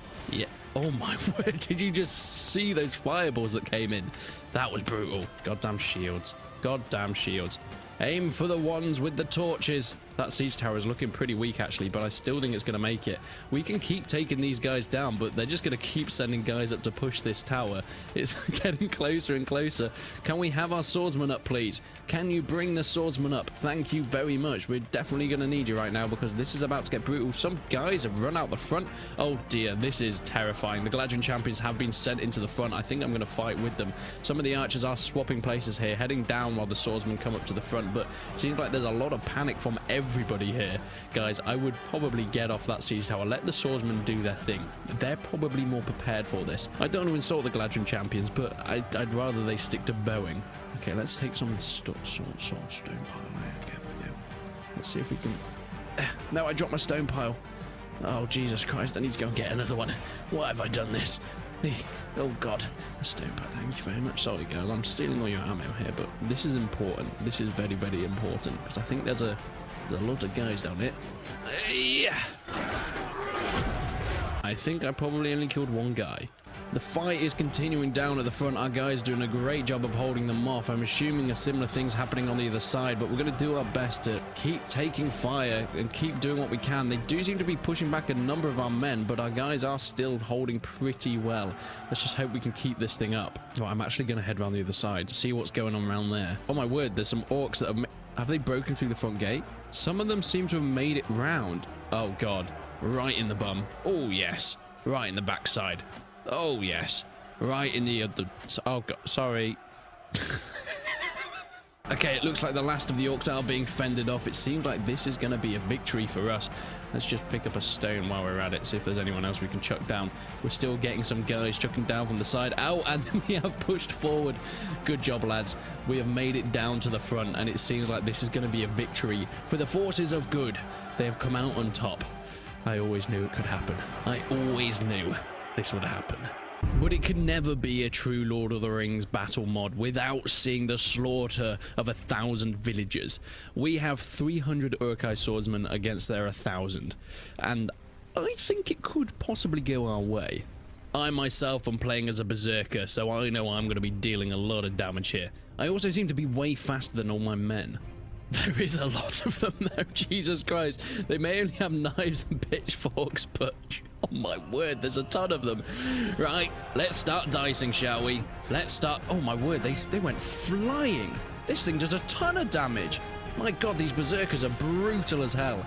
I mean, I think we actually have quite a bit of health, but they're going to be doing a lot of damage because they're fighting from each side, even if they are only hitting with hammers. So we are losing a couple lads here. Come on then, lad. Oh, let's have you.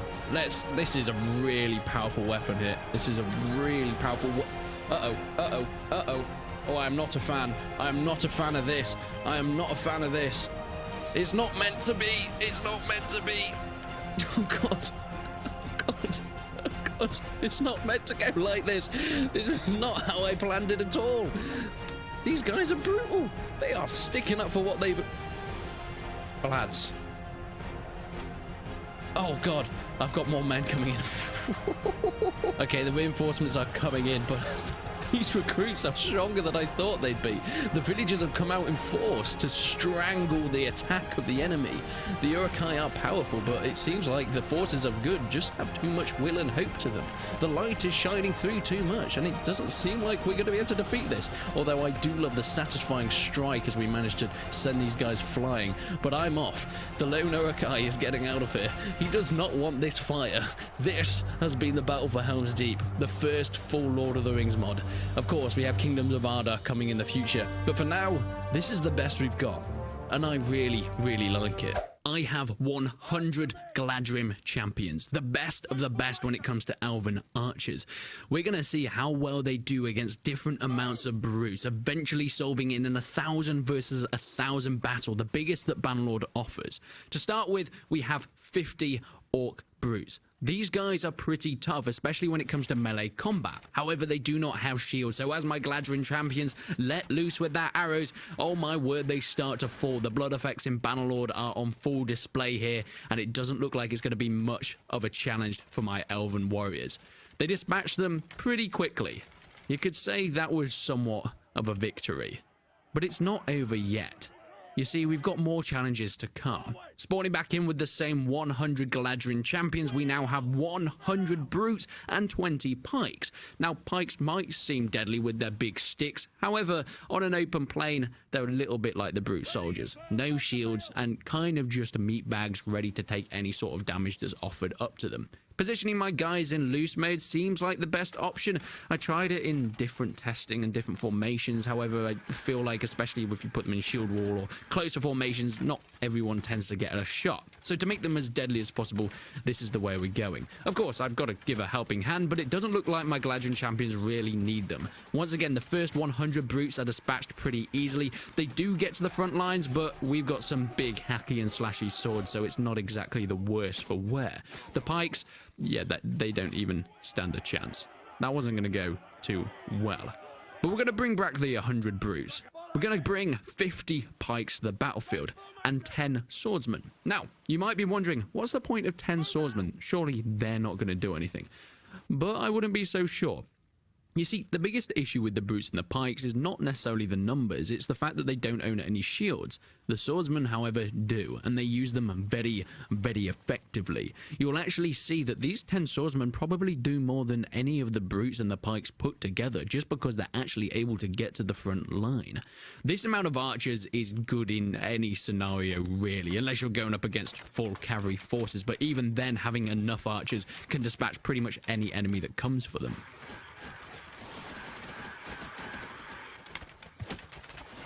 As the battle commences, the brutes are taken care of pretty easily, as you'd expect. But the swordsmen are starting to get a little bit closer. Even the pikes are making some progress just because my Galadriel champions have been distracted for some time now. My guys are actually having to move back here. They seem to be a little bit worried about what's coming over that hill. Despite this, though, there are enough of them to dispatch the swordsmen. They managed to make it to the front line, but then they are hacked down in melee. Because whilst we do have bows, we're not too shabby when it comes to the swords either. Pikes make it to the front line, and the first Galadriel champion is killed. That is one of a few that we're about to see. But still, it's not enough. So what can do it? Well, I guess let's bring in 200 berserkers, 100 pikemen, and 50 swords. Surely that's gonna be enough. As they march towards the battlefield, the Galadriel champions are starting to wonder. How many is too many?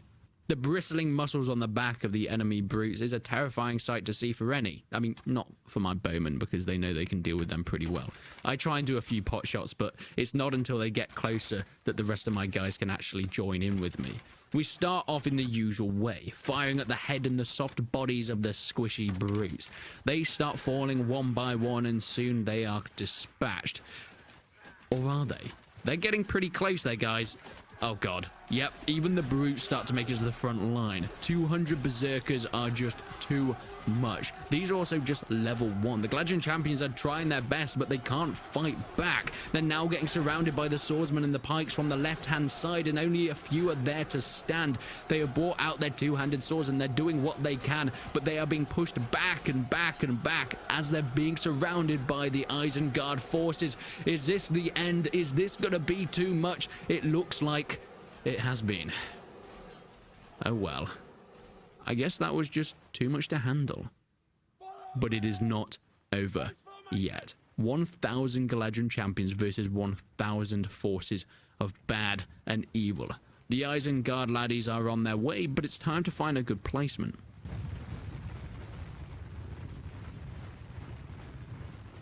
I decide to head up onto this hill. I think it's probably the best place to put my guys. That river is going to help a lot. Not just because they're going to be fighting up a hill on the other side, but also because they're going to be making their way through the water, which, if anyone doesn't know in the Mount and Blade game, slows down your enemies a lot. So if I'm going to stand a chance here, that's what I've got to do. Positioning my guys up once again in loose formation, giving them the best chance to get the most amount of kills on the enemy.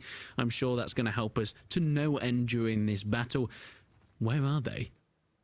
Oh god, they're coming over the hill now. They're coming over the hill in sheer forces. Now, don't get me wrong, there are definitely 1,000 on each side here. However, because of Bannerlord, it hasn't spawned everybody in at once, so there will be reinforcement waves. The issue is, my Galadriel champions are about to spawn in halfway into behind their enemy lines, which doesn't end up too well for either side. But letting loose, you can see by the kill feed, it is an absolute slaughter, especially as they're slowed down going through that river there. These guys at the front just don't really stand a chance. Unless you have a shield against archers, you're not really going to get very far. Some of them do make it to the front line. They have a bit of hacking and slashing. You can see some of my guys have spawned in there. I've lost a couple guys to the big swords of the Uruk-hai berserkers.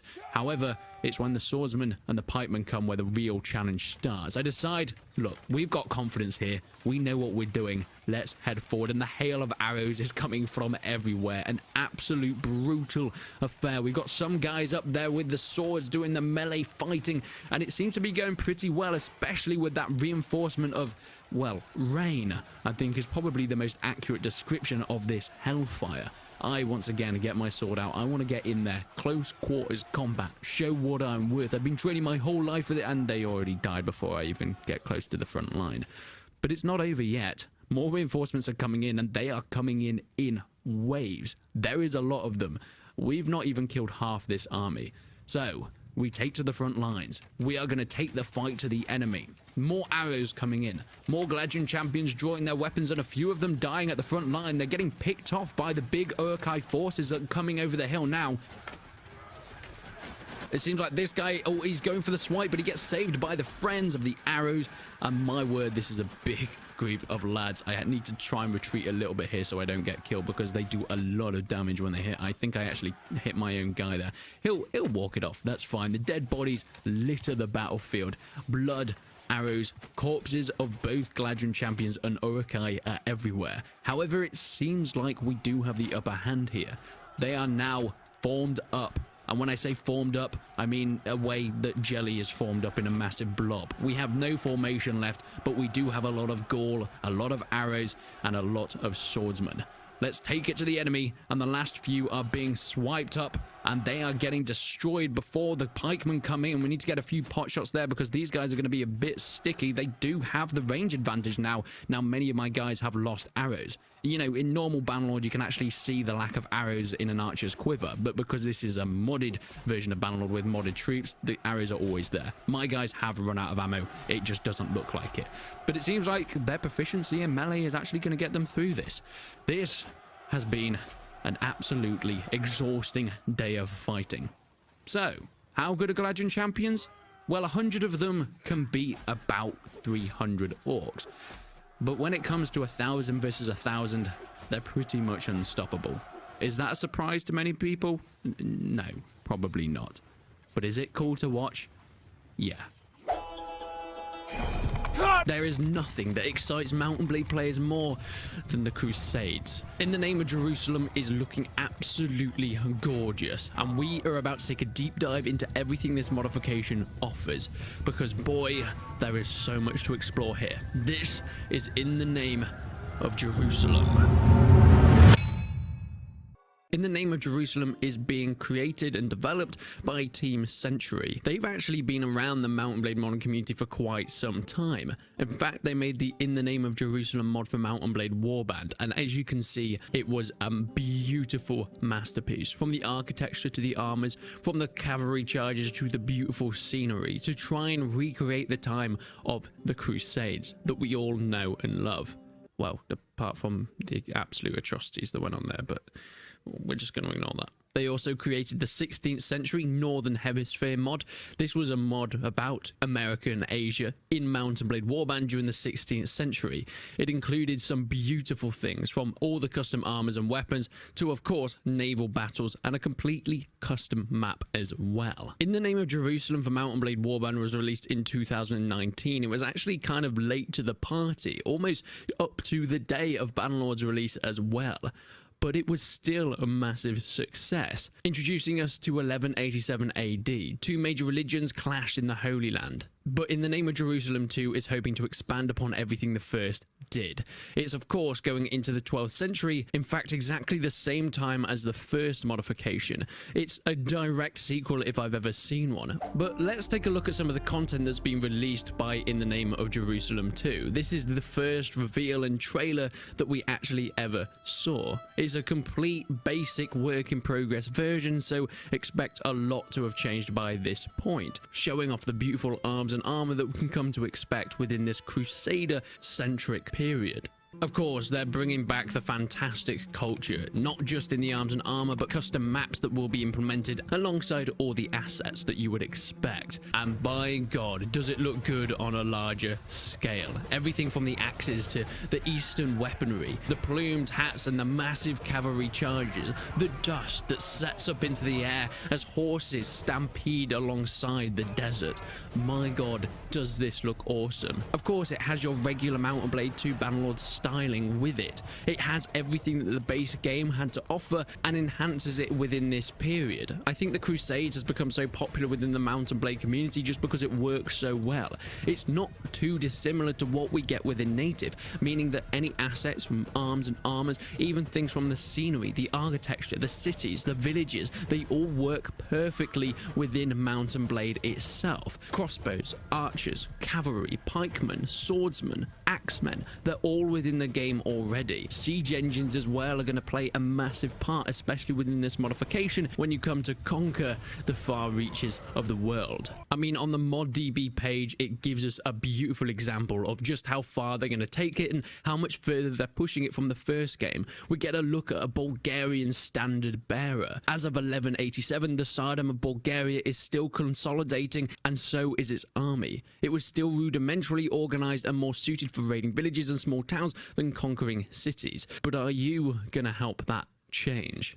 Of course, the Cumans are making a return as well, fielding incredibly powerful cavalry. They're going to be fighting as light horse archers, but are used to overwhelm the enemy with sheer numbers and missiles, especially in those open plains that we so know from this time period and this theatre of war. Here we get an incredible look at the Richard the Lionheart character that has been created for this modification.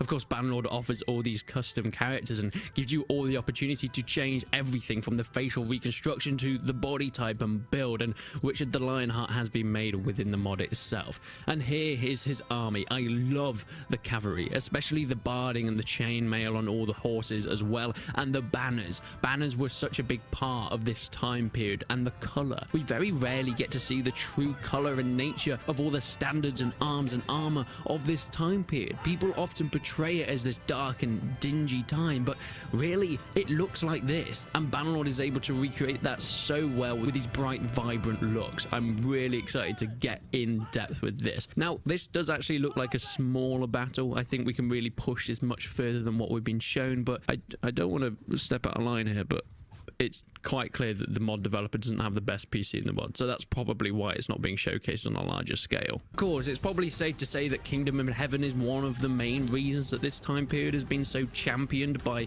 historical fans and medieval fans alike. We are right in the depths of the medieval time period, and it shows us all the peaks of inventions at the time. Everything from new improved armor, the introduction of plate, and of course trebuchets and siege weaponry, fighting against different cultures and trying to find who it is that you're going to side with. Will you play as Richard the Lionheart? Will you be conquering the Crusades, or will you defend the lands that you feel are rightfully yours against these invading forces that are fighting in the name of religion?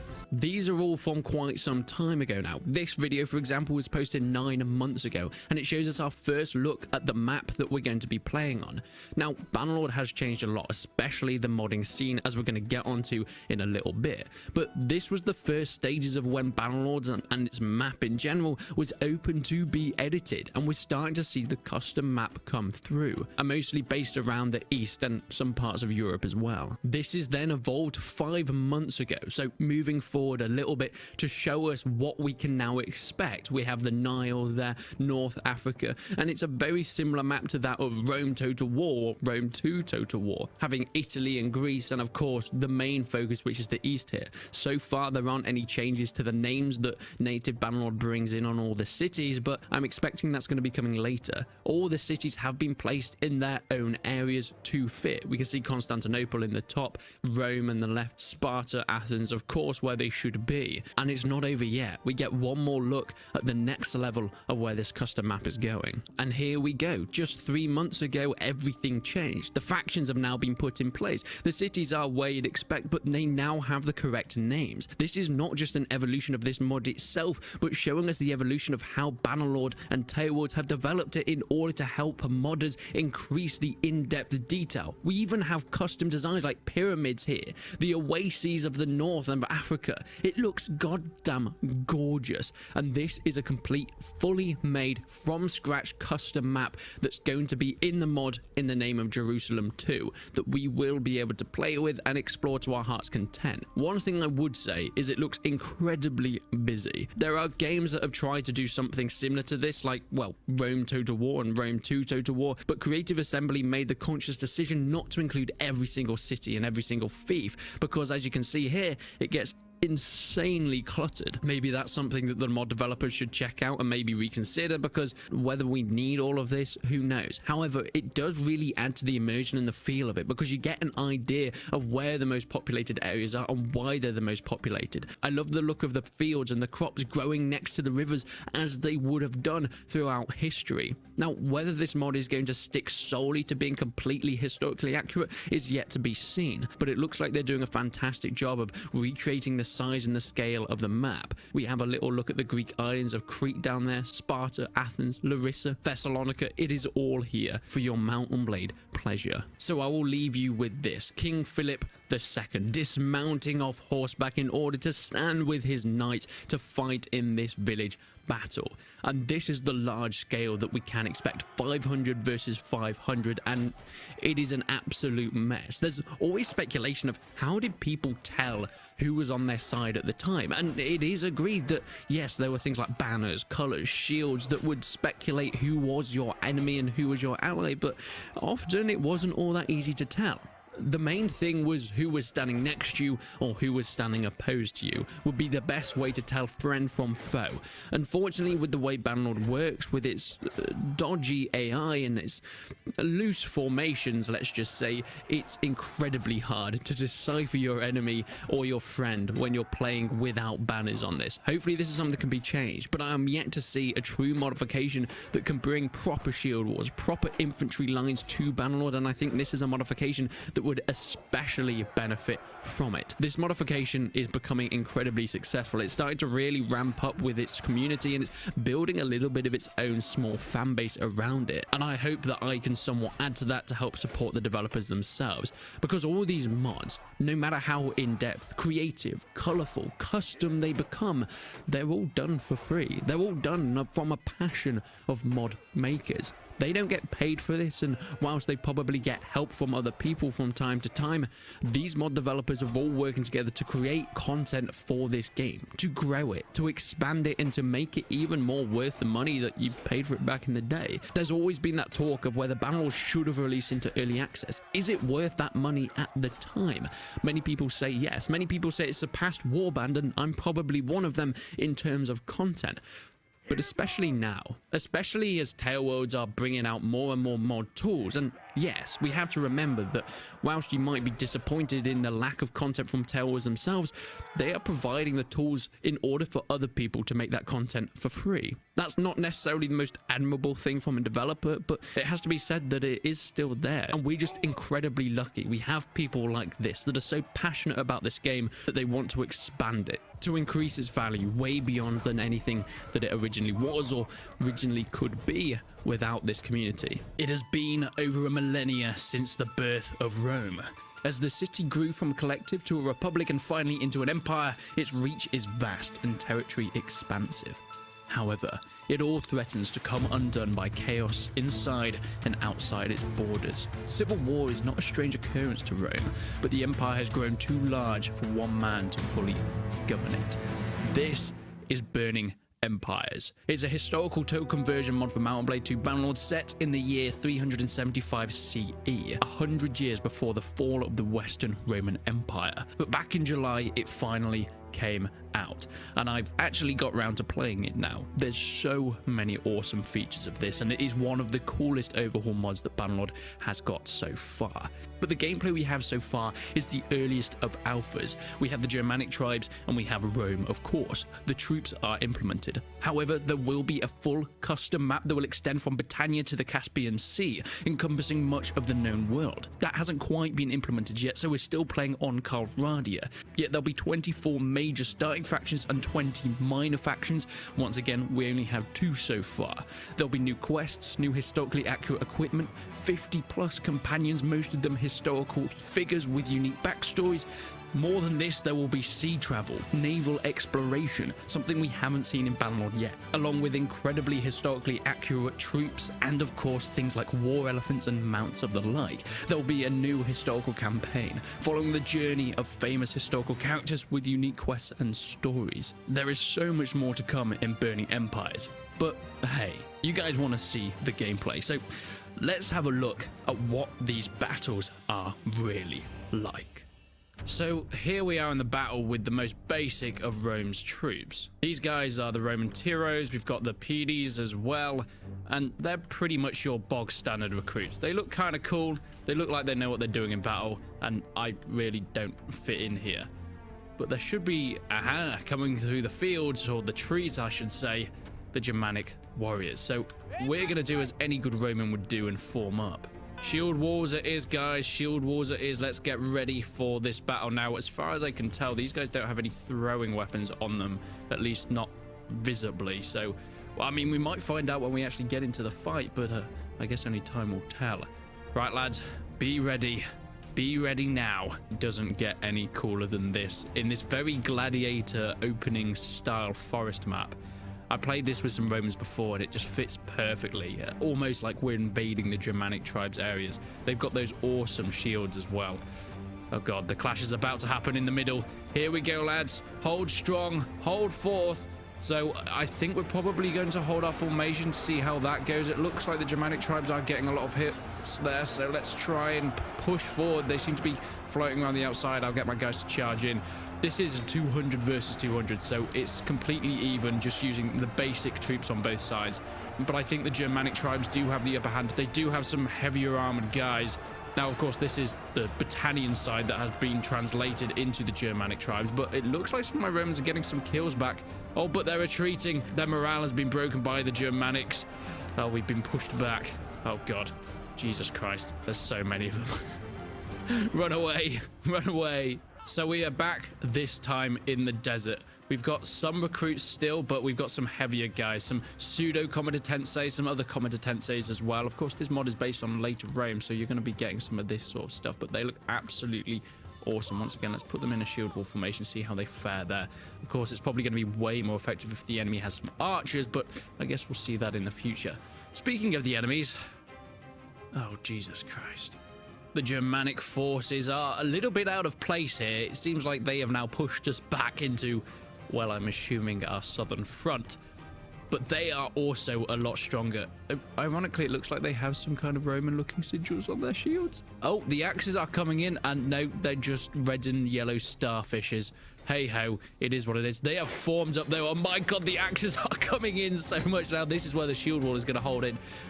They look absolutely awesome marching towards our line here. I kind of really still feel out of place. Who's going to break first? It's time, lads. Let's get in there. Let's charge. Let's break their front line. See if we can do a bit better than last time. Oh my god, they get the first kill still. But our pseudo-comitatenses seem to be doing a fantastic job here of wiping up some of the front lines. But we are now starting to lose more and more. These axes are going to be deadly against our armor. That's what they're made for, punching through shields and getting to whatever juicy flesh is on the other side.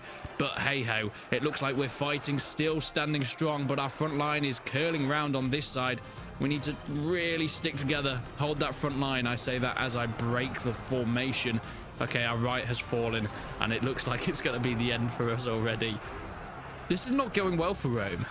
I guess we are heading towards the last days of Rome, and we can very much tell that. Oh, I like your helmet, mate. You look awesome. So here we have it, our final level of Roman infantry. And my god, do they look the part. The Candidatus looking fantastic. We also have some other guys, some shielded lads. Oh my god, look at the designs on these. Oh wow, they are awesome. So we've got some javelin lads at the front. They look to be, yeah, a little bit weaker armored, but hopefully they can toss some things in there. And over on the other side as well, we've got some heavier infantry, some javs. But there's going to be a bigger force here. Oh yes. And this is the heaviest of the Germanic tribe as well. We've got some champions in there. We've got some royal guards, and they are looking as vicious as usual. I don't know how the AI splits up those guys, like who they've got at the back, who they've got at the front. I'm assuming there is some rhyme or reason, but it is Mountain Blade after all, so we could be all off with that. Let's get our guys in shield wall formation, looking as beautiful as ever. Whatever's coming over that hill, men, is probably going to be pretty dangerous, so make sure you've got your best faces on.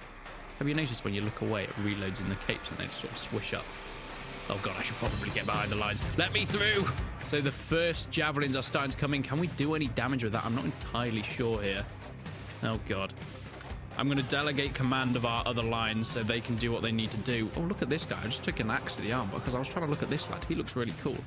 Okay, they are now forming up that way. Delegating command was not a good idea. It was actually a disaster. They've got some horseback guys. I didn't even know that. This doesn't seem fair.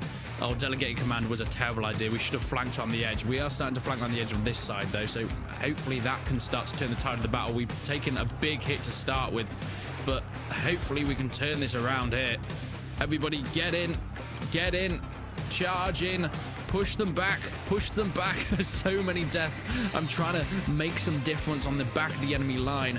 We seem to be doing okay in the middle. Over on that side, we are taking real beatings there, but on this side, we are really starting to come into our own.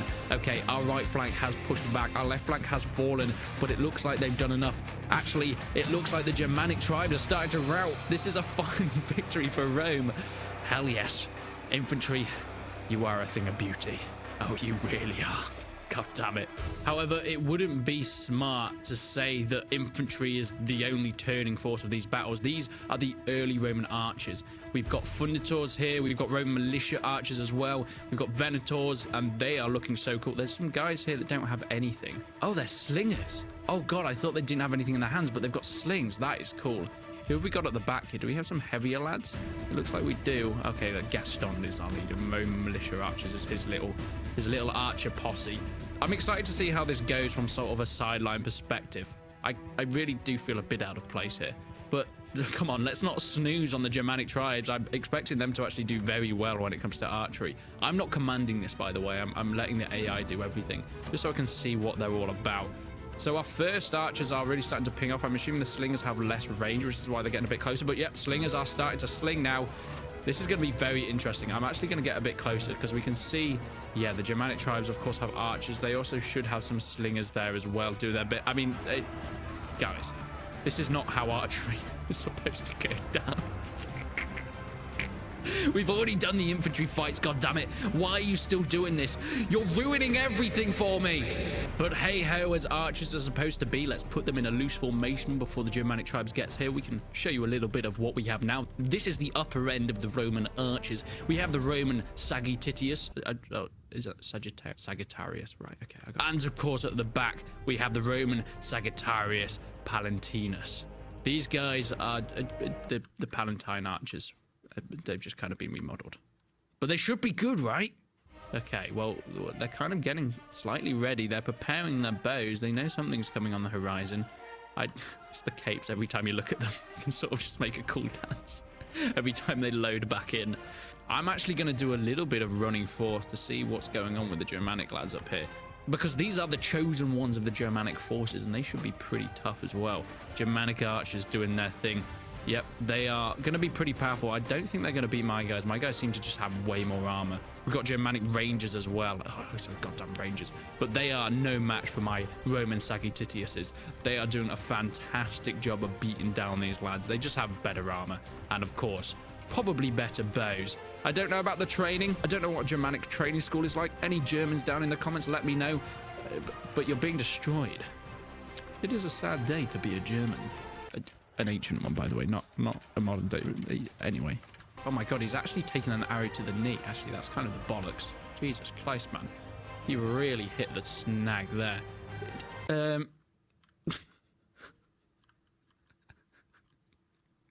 It's okay. It's okay. But of course, if we were going to show off the true prowess of the Roman army, it wouldn't be complete without a full display of power. We have our horses here. Equites, of course, filling out the ranks. We've got some heavier lads at the back as well, some cataphracts. Look at them. They look so goddamn awesome. I think we actually have some horse archers on the other side, which would be interesting. But this is a true Roman battlefield. How awesome is this? Look at the Mexican wave of capes. God damn it, I love you guys. Yes, we have some Equites Sagittariuses over here, and they are going to be doing some horse archer goodness. So what I'm going to do is I'm going to delegate you all. Let's see what happens. Let's see what goes down. We're sending in our horse archers first. Our infantry are moving up. We've got our archers on the back line as well, and our cavalry have actually split into two. Looks like they're going to be defending each flank, doing their thing. Now, don't get me wrong. We have a powerful army, but we are fighting in Germanic lands here. We're fighting on their terrain, and they have just as good an army with cavalry, archers, and horsemen, so they're going to be proving to be a bit of a threat. Let's follow our horse archers, see how they fare. I don't know how good these guys are, of course. They're not born-bred horse archers, the Romans, but as we go into various ages of the Empire, we're able to find some mercenaries and train our own kind of horse archers that will come and fight for us. So that's sort of where we're going at with these Equitus Sagittitiuses. Okay, so the Germanic horsemen have scared off my horse archers. The first infantry line are setting up a shield wall. Our guys are still just charging forward. They have been charged in the left flank by the Germans over here. So it looks like our cavalry is coming in, sort of clearing that up a little bit. Okay, good job. The AI is as good as Bannerlord AI has ever been. It's decent enough, and it kind of does do some cool formations. It looks like the main clash is coming in the infantry here. We're actually hitting them kind of side on. I hope they were able to get enough javelins and axes into the side. Look at this guy. He's at the back. He knows that he's about to get killed. He's probably a young boy that's just left his mother for the army, but at least he's being sensible about it. He's wearing a helmet as she always would have wanted. She has been since slaughtered by his commander for treason, but hey-ho, it is how it is. Oh, you're friendly. Let's not hurt you. So the clash in the middle is going strong. It looks like we've had some of our horses come in the back. They're doing a fantastic job there. So you're not supposed to be here. Some Germanic archers are getting torn down by our cavalry, but we're still doing a fantastic job of keeping that middle under control. It looks like we have actually started to win that. There's a few more Germanic infantry there trying to stay alive, but they're not going to be staying alive for too much longer. It looks like we're just clearing up the mess here, the rabble, the people that don't want to fight for what they believe in. We are invading your lands, guys. You should probably do something about this. We're getting a few more kills by our Sagittariuses at the back, but it looks like it is a victory for Rome. The horns sound as the village battle commences. This is one of Bannerlord's most breathtaking mods. Dell'arte, della guerra is set in the 15th century during the time of the War of the Roses. And my god, is this gameplay another level. I've made countless videos on this modification so far, but recently we've had something completely new being shown, and I just had to let you guys know about it. The full video will be linked in the description along with the mod DP page. Please go and support these guys. But this village battle really shows off what we're going to be getting. If you saw on the right hand side there when we had a little pan round, they're actually putting in custom maps in terms of the buildings, a bit more suited to the 15th century off on the right hand side. None of those wooden huts like we get with Carthage and Mountain Blade 2 Bannerlord's base game, but it is the clash in the center that we're really looking at here.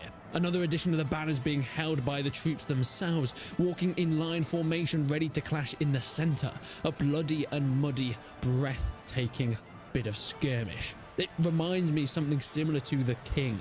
That massive clash in the middle, not quite being able to tell who's on your side. However, it looks like we're going a little bit more historically accurate here. Actually having some really nice colors here to be able to show who's on whose side. Cavalry riding around the back in their full plate armor and of course tournament lances, looking goddamn brilliant and will assuredly be brutal when it really comes to the clash. Pikemen and glavemen will be doing their stabby goodness from the back ranks, and archers with their longbows will be shooting over the top, something that we saw a bit earlier on in the video. I love the custom buildings over there, and I really hope that we get to see something a little bit later on of a closer look just to see all these new assets that they've put in. Because it goes without saying that the armor is one thing, the weapons are another. The flags that haven't been in Bannerlord until, of course, Bannerlord's most recent full release patch, and the cavalry, especially the plate armor, really makes you feel like you're in with this War of the Roses campaign. Very much a civil war feel between these British medieval factions. Late in the medieval era, however, technology is advancing, and maybe we might even see some sort of hand cannons later on. Feathers, of course, to top the cap to make sure you know your prowess and your wealth within this country. It looks like we've got crossbowmen in the background as well. I did mention archers, but I'm sure we're going to be getting other skirmish troops and other projectile-based infantry as well. Now, there are some issues. This is Mountain Blade 2 Bannerlord after all, and still, the troops don't behave like they really should. You can see here some basic lines, people kind of forming up, but it's nothing really on a level that would make you comfortable feeling like this is how it would realistically look. The cornfields add a really nice factor. There is no sort of stealth mechanics within Bannerlord at the moment, but I know for a fact that there are mods that are working on some sort of troop dispersion within fields and trees to make it a bit easier to ambush upon enemies. Not necessarily something that will be in here, but it's something to take a note of. You can see when our main character is blocking here, they hold a half-sworded grip. This is something that we haven't seen in any Bannerlord mods so far. Of course, it's not going to be able to have that longer reach, but you're going to be able to be much more accurate with your pinpointed stabs, getting between the chinks in the armor. And I really love that that's been added in. Are there going to be your switching between different grips? Who knows? Bannerlord is not really a game that offers itself up to that kind of thing at this point in time, but modders have been able to do pretty much anything. And as I say that, we have been shown that he switched back to the one-handed grip. Well, I guess I should just leave. Archers are firing, trying to cover the men's retreat as they need to reform. The enemy forces have dispersed a lot, but there seem to be some reinforcements in the back, and we get a closer look at the longbows. They are really, really fascinating, and I can't wait to see how they play in effect in the battles. Of course, armor is very powerful at stopping this kind of archery at this point in history. However, I mean, we saw at Agincourt that you can never underestimate a good longbowman. Once again, a 15th century battle, so we could see some similar arms and armor within the mod itself. The mod is going to include many things for man-at-arms, such as maces, axes, hammers, of course, all having their different effects on people with different amounts of armor. These heavy plated knights that we can see on horseback are not going to be cheap. You're going to have to spend a lot of time working up your money and your reputation in order to... Did you just see that? So can I just pause the video? Did that guy... Sorry, did you just... Oh my god, he's got a ballista. He sent him flying. You're gonna have to spend a lot of time working up your reputation and money, and of course gaining the horses in order to fund an army of knights. I really hope that they add a little bit more realism to what we get in Mount and Blade, where it's pretty easy to grow an army a sizable. Some other mods that would work pretty well with this are of course the banner mods, but not necessarily needed now we have full banners added in Mount and Blade's base game, but also the realistic tactics where armies are led and formed up the way that you'd expect them to be, not just, well, clashing in the center in a big mush. Of course, at the top you can see that we have custom troops and custom lords, being able to give your troops orders if you delegate command as such. The saddle looks really nice. It's got that little back brace to make sure a heavily armed knight doesn't fall off. Of course, adding that extra weight is going to make them less stable when on horseback, and every slight move that the horse makes is going to be duplicated tenfold with the momentum that it takes you down with if you've got that heavy armor. Moving forward, we have a little bit more horseback gameplay, and we're going into the town, crossing the water and getting a closer look at the beautiful custom crafted stonework and masonry. This mod has had so much effort that's been put into it. We also have some ships on the right hand side. However, there is no confirmation whether they'll be usable on the campaign, much like the Europe mod has. Overall, for me, there is a hell of a lot of excitement for Dell'arte, guerra. They have a lot of interesting things that they're planning on putting in, but Bannerlord can often hold it back. The modding tools that Tailwoods have released are incredibly sufficient, but I think there's still a lot of things that modders are looking for. The War of the Roses campaign will be the first single-player campaign that they're working with the English factions of Lancaster and York, including factions such as Wales, Scotland and Ireland as well. You're going to be able to see mercenaries from the continent, such as the Flemish, and they're going to try and expand it out as much as possible. One thing I'm really excited to see is the difference between your base infantry of more levies that have come into the battle, that have been recruited out of their homes, and the difference between the richer knights with their plate armor and heavy lances. This kind of variation hasn't been shown much in the base game of Bannerlord, so hopefully Dell'arte, guerra will bring this variety to the masses. I am but a poor merchant and I need an army. This is mercenaries only. And did you get the twist? It's Mount and Blade, but we're only recruiting mercenaries. Got it? Good. Mercenaries can be very, very powerful, but there is one big feature. They're goddamn expensive. Not just to initially buy, but also to actually keep and withhold in your army. If you can't pay them, they're gonna run away. But nonetheless, we're gonna need money. And the way I know how to do it is fight. Death. Death. Death. What? Death. Death. Death, death, death, death, death, death. This guy just won't die. This is for Sam. Why's Gamgee? Take him off. Yay. Money. Yes, let's sell that. Ooh, 207. Let's buy some food. Now we have some mercenaries and we have some money. But we need more. Hey, look. Look at these lads. They could probably do a bit of damage. Well, this really doesn't feel like a fair fight. Mercenaries are actually pretty decent, it turns out. Sorry! The next big city is Ostracan, so that's where we're going to head with our lads. Let's hope we don't get attacked on... Oh, my word, there's a lot of mountain bandits around here. We're just going to skirt right the way around. None of that, please, boys. None of that. More money for selling loot. 1,200! Makes me feel a bit sick, that. Stupid crossbowmen overpricing themselves. Stupid. Well, it seems like there's another level to this money thing. More tournaments it is. Yes, victory. Ooh, a lot of money that time. So we got a lot of... Oh, Britannian thoroughbred. We could ride it, but let's sell it. Well, we have amassed a wealth of 10,000 dinars. So let's get recruiting... Now, these guys are expensive, but we have the elite mercenaries mod on. So we can recruit centurions into our army. I'd like you to join. Another centurion. Don't mind if I do. And the final round, of course, to another victory. Unless this sergeant crossbowman is extra good at fighting, which I'm really hoping he's not. But he seems to be putting up a little bit of an ordeal for us. But down he goes, and we did it. 1,600 plus a Sparta. This isn't even better than our axe, so we're selling it. 5 Imperial caravan guards. It's expensive, but we got the money. Okay, so let's have a regroup. Our hide spears need upgrading. They can go down the route of pikes to elite pikemen, or we can get crossbowmen. I think we're going to go down to pikes for now. I think that's going to be very useful, especially against bandits with cavalry. Now, our centurions are going to do a great job. As far as I know, yep, they are the elite of the elite. You can't get much better and similar with these lads.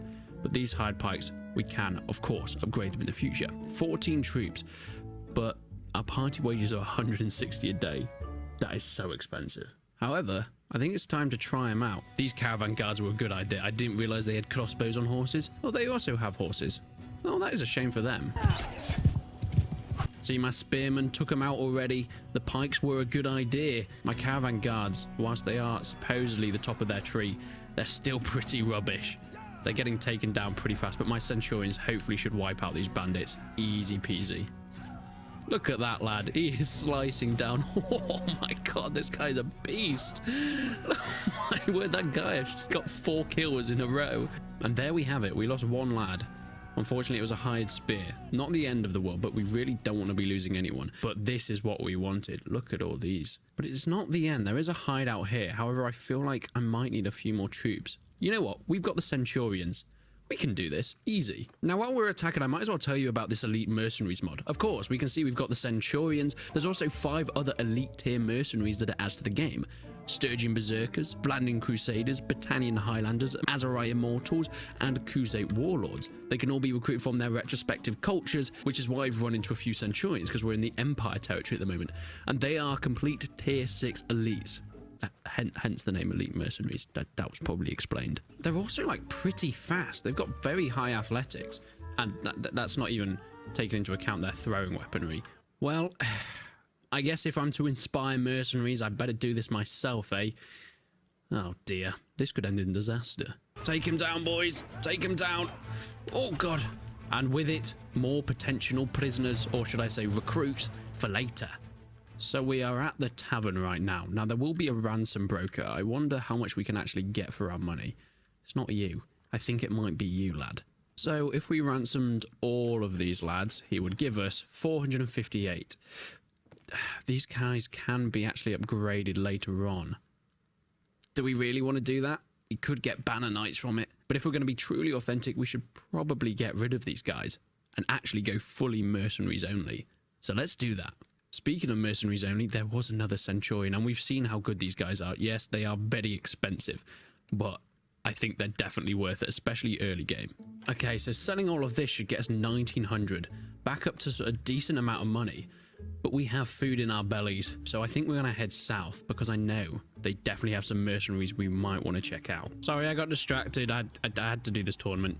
We got more money. And we got a banner. Now this banner increases range damage. We don't have any ranged troops at the moment, but that might be useful later. However, it is worth 1,200. Oh god, that's like an extra centurion. These banners are very useful if you have large armies, but we don't. Because if every archer had an increase of range damage by 0.08, that's a lot. But if it's a small army, which a mercenary army should be, it's not going to help that much. So it's going. Speaking of more troops, So we are in the Aserai area at the moment, and I wanted to show off this. This is an Aserai Immortal, another elite mercenary added in with this modification. Yeah, I think you'll do, mate. I think you'll do. How much are you? Okay, 900, same as Centurions. I think you'll probably have better Jarids, though. I think it's time to try some of these lads out on some actual danger. So, of course, we have our beautiful caravan guards. They didn't prove to be that great, but hey-ho. We have more of them now. Centurions holding the front line, and our beautiful Immortal, who I think is going to do a great job of taking down guys from afar. His Jarids are pretty... Did you just trick shot that guy while I was explaining how good you are? Fuck. Right, men, charge, get in there. It's time. Oh god, they don't stand a chance. I actually kind of feel bad about this. Oh my this is just a slaughter. Even my basic javelins are just doing so much damage. Oh god. Jesus Christ. The Centurion sent him flying. This was never a fair fight. This really never was going to be a fair fight, was it? 273 per day now. This is getting so expensive for a 20-man army. There's another Immortal. Right, let's ransom our prisoners and get that Immortal. I actually wonder if it's worth getting a companion, because of course that would technically be a mercenary. They are just chilling with us for that time. It's not technically a recruit. So having a companion might definitely be worth it, especially if we can get them as prisoner heavy as we are, because that means we can make so much money from prisoners if we have our very high prisoner management skills. 2 Immortals. We are low on money here. We're gonna have to do something. We only have 800 left. How much are you gonna cost? This guy's 482. You know what? We're gonna take him. This is gonna get so expensive here. We only have 355. We should probably go and find some tournaments for a little bit of quick cash.